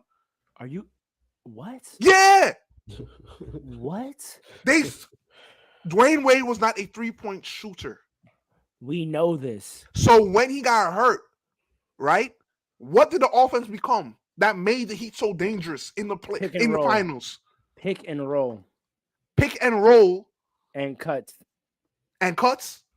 Not LeBron just driving to the paint, drive and kick. That was incorrect. Drive and kick to Mike Miller, Ray Allen. No. Even Mario Chalmers. No. He did that when he got to Cleveland. He became more. Oh my gosh. I mean, we can look up the Miami Heat 3-point shooting stats when they won the finals if you want. If you think they average anything over, I'm going to be generous and say like maybe 12 to 15 threes. Maybe. If you think they average anything over that, you're laced. This stuff right now.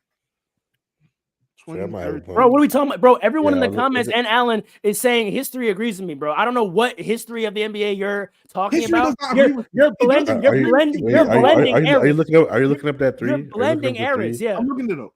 All right, because you're blending eras, bro. Because at first I was gonna say like you might be a point, but now I'm thinking about it. I just think it was just mostly timely threes. Yeah, bro. What is he talking about? The Miami Heat was a 3-point centric offense. Miami Heat was a 3-point centric offense. What are we talking about? And that's why it's a driving kick offense. That's why Chris Bosh started shooting the top of the key threes. That's how they became so dangerous because nobody knew Chris Bosh could shoot threes, and he did nothing but shoot threes. What are you talking about? He did nothing but shoot threes. He was mad. Oh my gosh, bro! You simplify your memory of things so much, bro. You yes, they had great action with Chris Bosh shooting threes, and their offense became very dangerous once he could stretch to shoot threes. To say that the Miami Heat ran a 3-point centric offense is asinine. Asinine. A driving kick.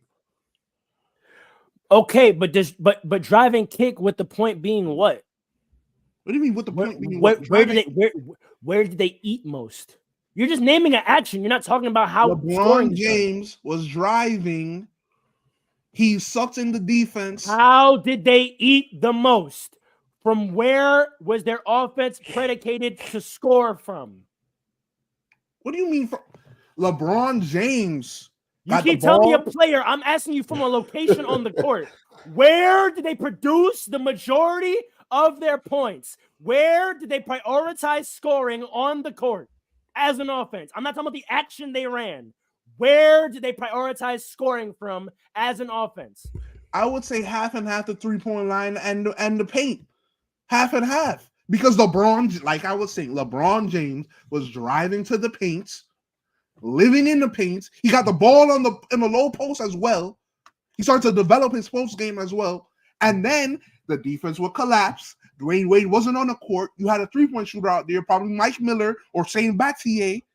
And you would spray out to the 3-point line where they were shooting mad threes. This is a fact. Alan, is that wrong? I don't think it was as many threes as you're saying, though. Because I remember a lot of pictures. Is that action not Alan, what it was predicated on? Paul, I want you to guess. I have the 2012 final stats right in front of me.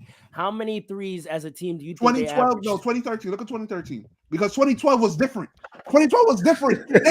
Miami. You looking up for you to make your point. You looking up to make. I'm talking about 2013. Look, I'm looking up 2013. Look. 2013. This is what I'm looking up.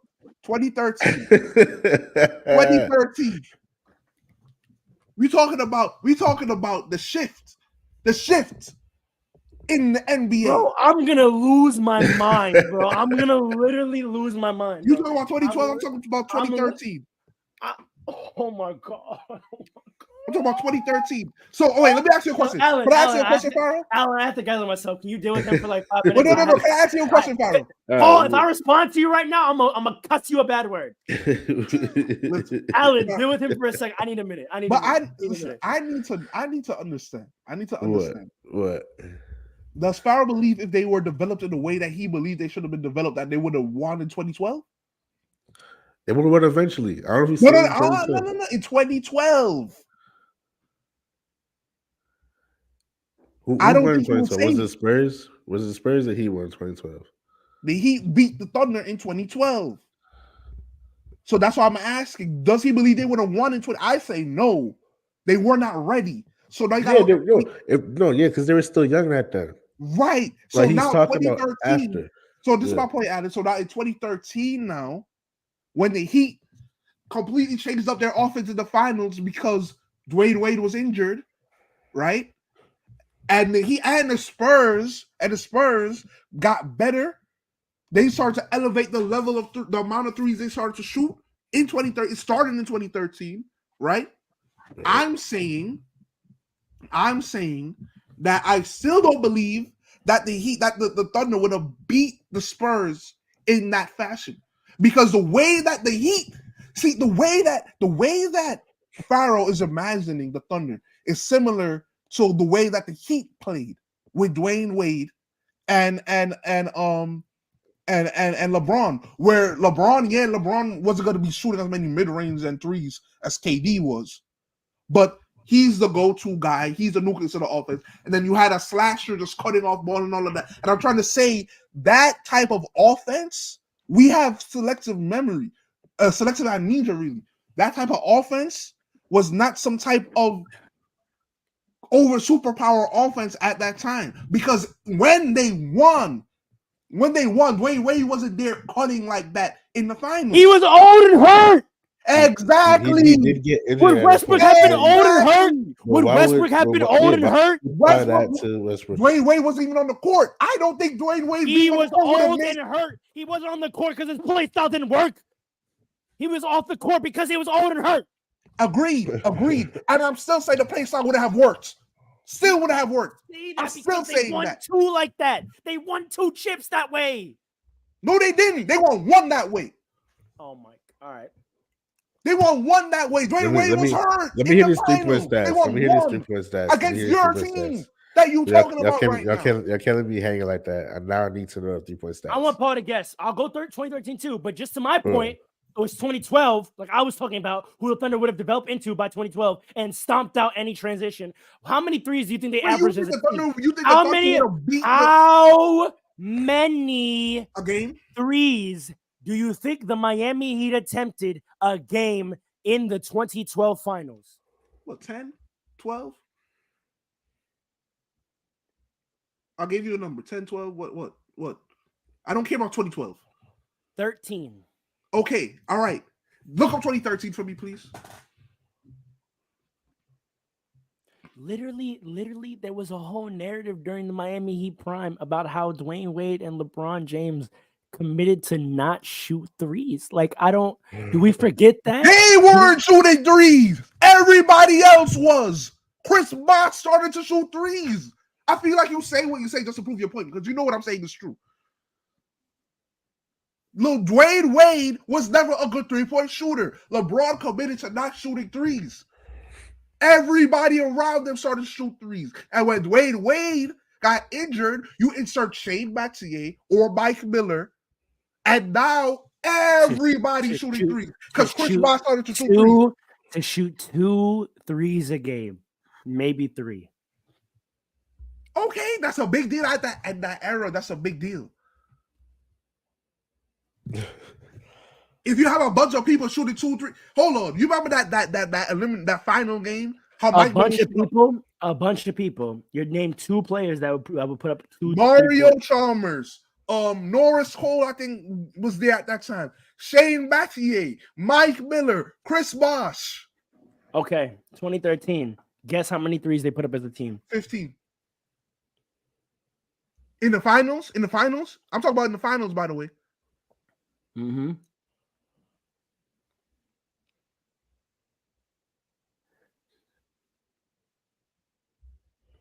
Should be good.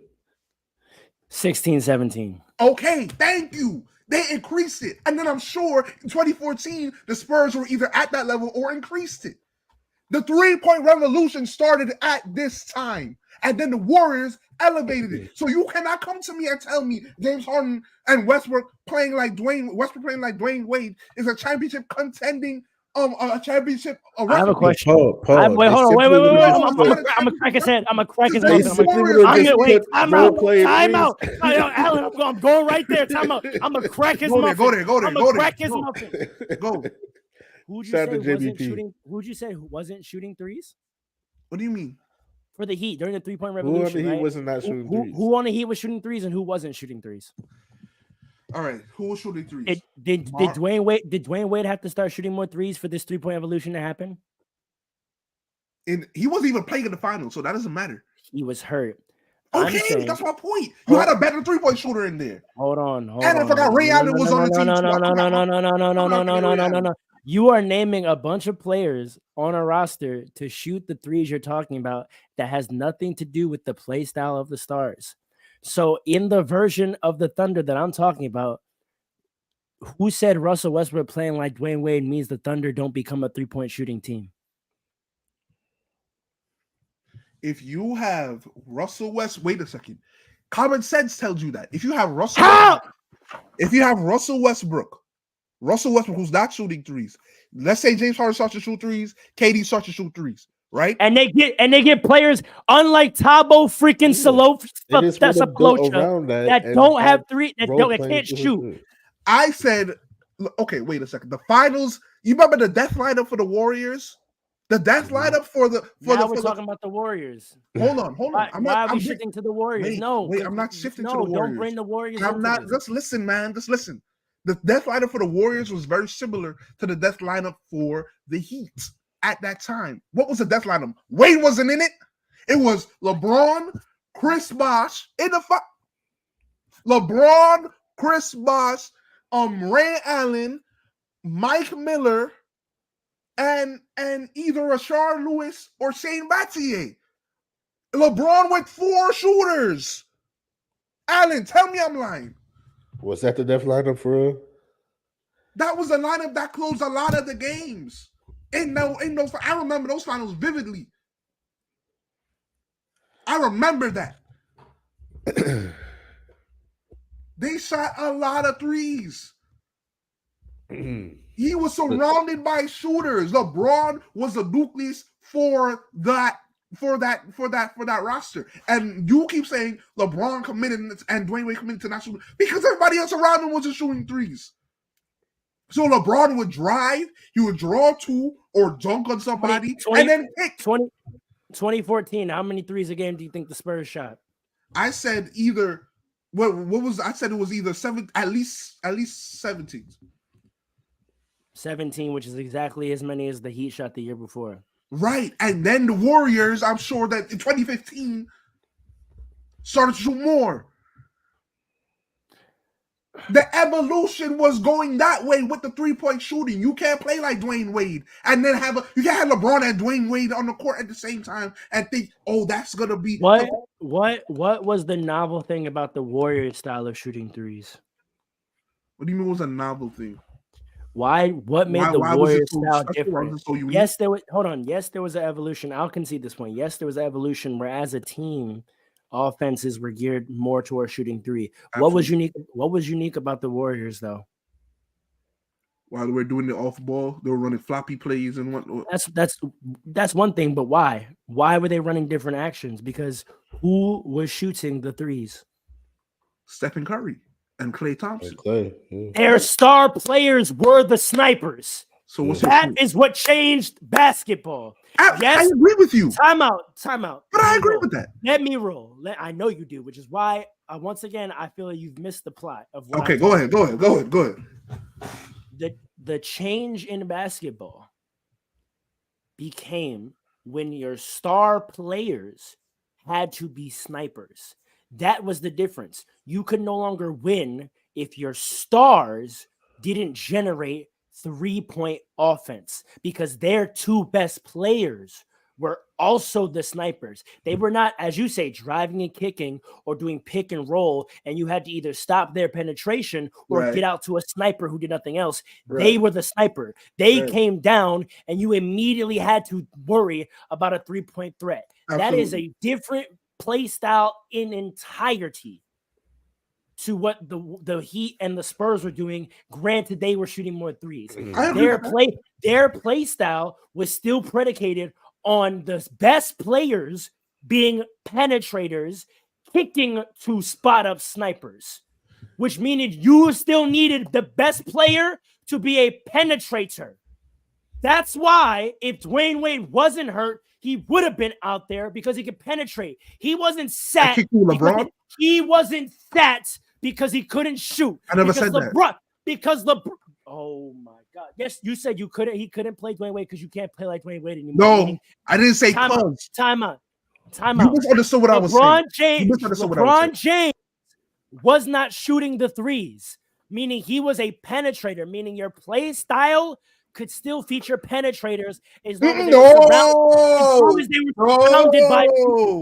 No. That means if you add another penetrator, you have one less 3-point shooter, so the offense now becomes less potent. What was Tony Parker and Kawhi Leonard? Tony Parker and Kawhi Leonard? What were they? Penetrators. What was Tim Duncan? He was on the block, right? Up on the block, right? And they won, right? Yeah. Because they had shooting around people that drew paint attention, right? Let me look at Kawhi's 3-point shooting. You got me tight, bro. You got me tight, bro. You got me tight. The IG comments understand what I'm saying. The YouTube comments understand what I'm saying. I don't know what I'm saying. Before the Warriors, you needed 2 to 3 guys that could draw paint attention and then kick to a surrounding of shooters. The 2 errors the Thunder made were, one, they didn't develop their stars that way, and they failed to surround their stars with shooters. If they had developed Russell Westbrook into a Dwayne Wade style player and surrounded them with shooters, they would have won. Hold on. Kawhi Leonard, game 1, 2014 NBA Finals, 66% from 3. Game 2, 66%. How many? How many? Was that like 2 for 3? How many? 2 for 3, 2 for 3, 3 for 6, 1 for 3. How many threes does Clay and Steph shoot a game? I agree that they elevated the 3-point. Of course. I don't disagree with that. It's the X and O's. The difference in play style was that their star players were looking to shoot from 3, and Kawhi they got everything off of that. Was the star players for the Heat and the Spurs were not looking to shoot threes. Of course not. They were looking to penetrate and draw attention and get threes off of kickouts. But once they collapsed the defense. Listen, hold on. The reason I looked up Kawhi Leonard's 2014 Finals 3-point shooting is because I remember watching and thinking everybody except for Tim Duncan, I give you Tim Duncan and Tony Parker were shooting threes. Say them again. Tell me Kawhi's games again. Game 2 for 3, 2 for 3, 3 for 6, 1 for 3, 3 for 4. He had one. He shot his worst 3-point shooting was 33% and then 50. He had 2 games of 2 for 3. I don't want to hear about 1 game of 3 for 4. Because my point is, he was a threat. He was a threat. That's my point. That matters. Dwayne Wade was not a threat from 3. Was Kawhi Leonard even? Kawhi was not the Dwayne Wade in that team. Thank you. He was one of the snipers. He was one of the spot up guys. Yeah, he was one of Kawhi Leonard was the spot up guy. Of course, but who's the Dwayne Wade? Tony Parker. Yeah. So what's Tim Duncan? The LeBron. And Miles Ginobili was also what? A penetrator. See, it's hard to compare because what are we talking about? Tony Parker was the ball dominant guy on that team. Oh my like God. A LeBron. It was Spurs offense. What are you talking about, ball dominant? It's Spurs offense. Tony Parker. You keep every time I disprove your point, you try to shift to something else. I am telling you, it all comes down to this. Those 2 teams at that time in the era had their best players were guys that collapsed the defense into the paint, and they were surrounded by shooters. So all I'm saying is OKC could have built a team where their 2 guys were guys that collapsed the paint, and they could have been surrounded by shooters. And all I'm saying is that it could have looked different if they had developed Russell as a 2-guard slasher like Dwayne Wade, and James Harden could have been. And it wouldn't have won a chip. You can say that, but that doesn't refute any of the argument that I'm saying. And we can end. If they don't win a chip, no. I'm not going to do that. What are they? I'm not going to let you do that. Now you're trying to simplify the argument to have a point to end on that's undebatable, and you're going to ignore. You're going to ignore. Yes, because I see what you're about to do. You're going to ignore the whole discourse we just had to then reduce the foolishness. No, I proved you wrong multiple times. I showed you the 3-point shooting, and then 3-point shooting. Prove that they shot a lot of threes, and then you won it. Come on. No. Shout out to Clipper Darian. He says the goalpost has been shifted to a whole stadium. Damn, we're not doing it. I'm not letting you reduce the beautiful. No. We're not reducing the whole hour-long discourse we just had to now talk about would they want to win a championship. Because I've been saying the same thing all the time. That was never what we were talking about. That was never the question. That was never the question. That was never the question. That was never the question, and we're off this. And we're at 2 hours, so we'll have to pick up the trade talk to talk about the next trade we're going to talk about is we're going to talk about the Shaq trade. Ooh, okay. We're going to talk about the Shaq trade next. and how much that was a financial decision over talent. Yeah, they ran with the narrative. Oh, they had to pick one. It had to be someone's team.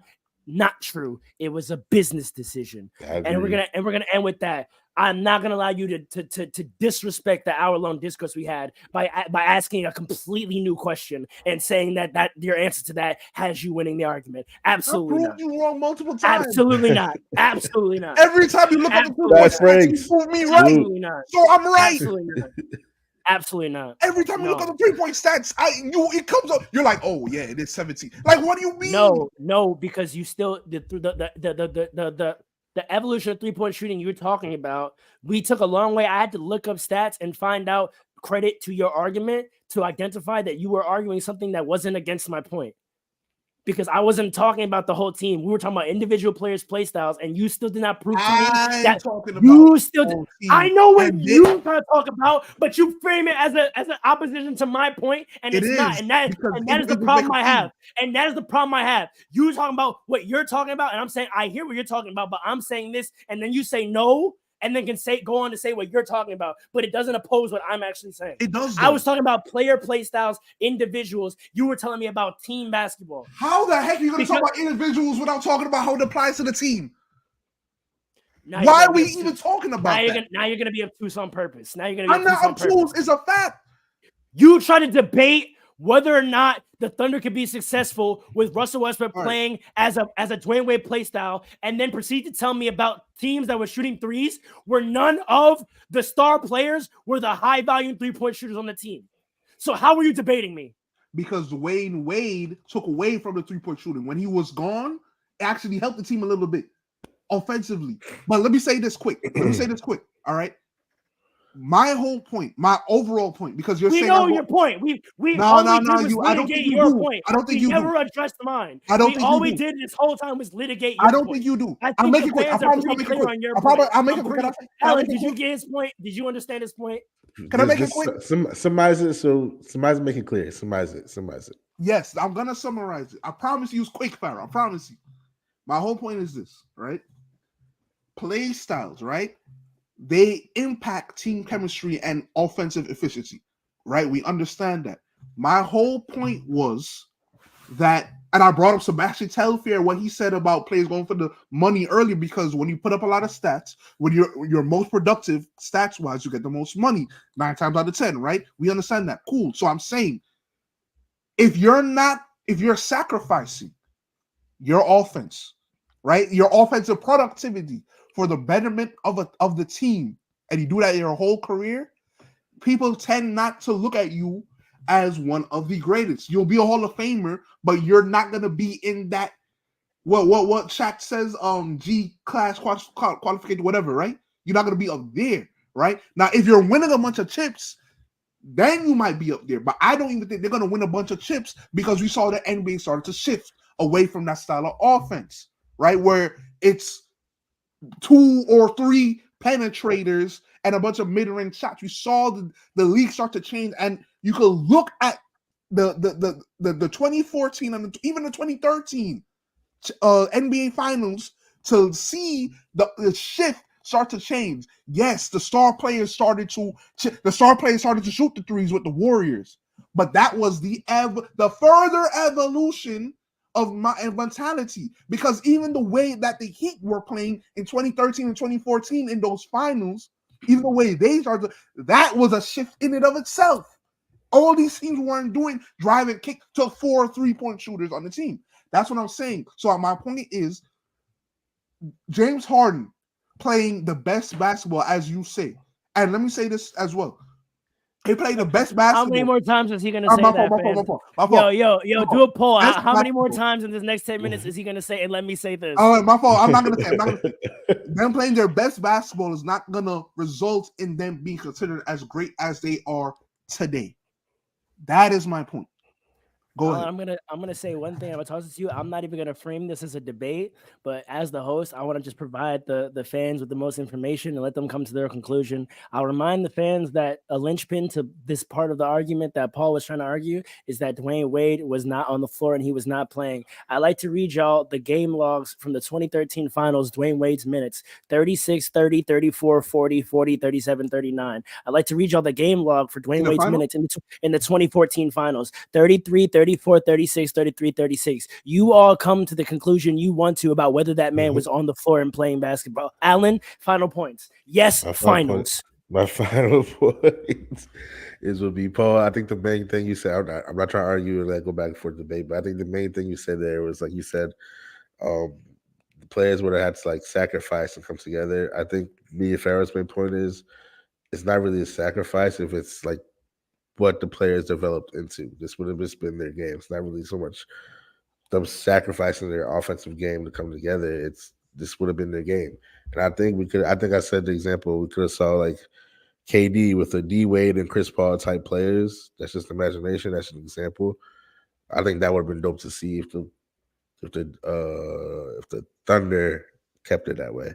So that's just my final point. And just one more time, because I'm petty and I was angry and I said it fast, but I want to say it real slow to make sure they hear me in the back. 2013 finals, 36, 30, 34, 40, 40, 37, 39. 2014 finals, 33, 34, 36, 33, 36. You all have a wonderful week ahead of you. This has been Fast Breaks. Salute. Fast Breaks. Come on.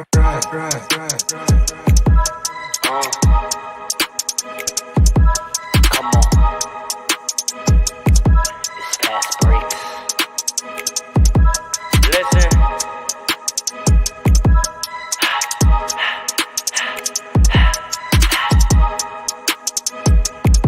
We back with another one. Fast breaks, yeah, we coming with the takes. Never early, never late, but we always push the pace, yeah. And we really study tape, y'all just view the highlights. Man, we really watching games, yeah. You just watch from the stands. We run 3-man weeks, Paul, Dre, and Allen, yeah. Way more than a fan. We got love for the game, we don't have to pretend. Got it out the mud like you get it off the glass. I'm to run the fast break, throw me the outlet. Yeah, we got it out the mud like you get it off the glass. Time to run the fast break, throw me the outlet.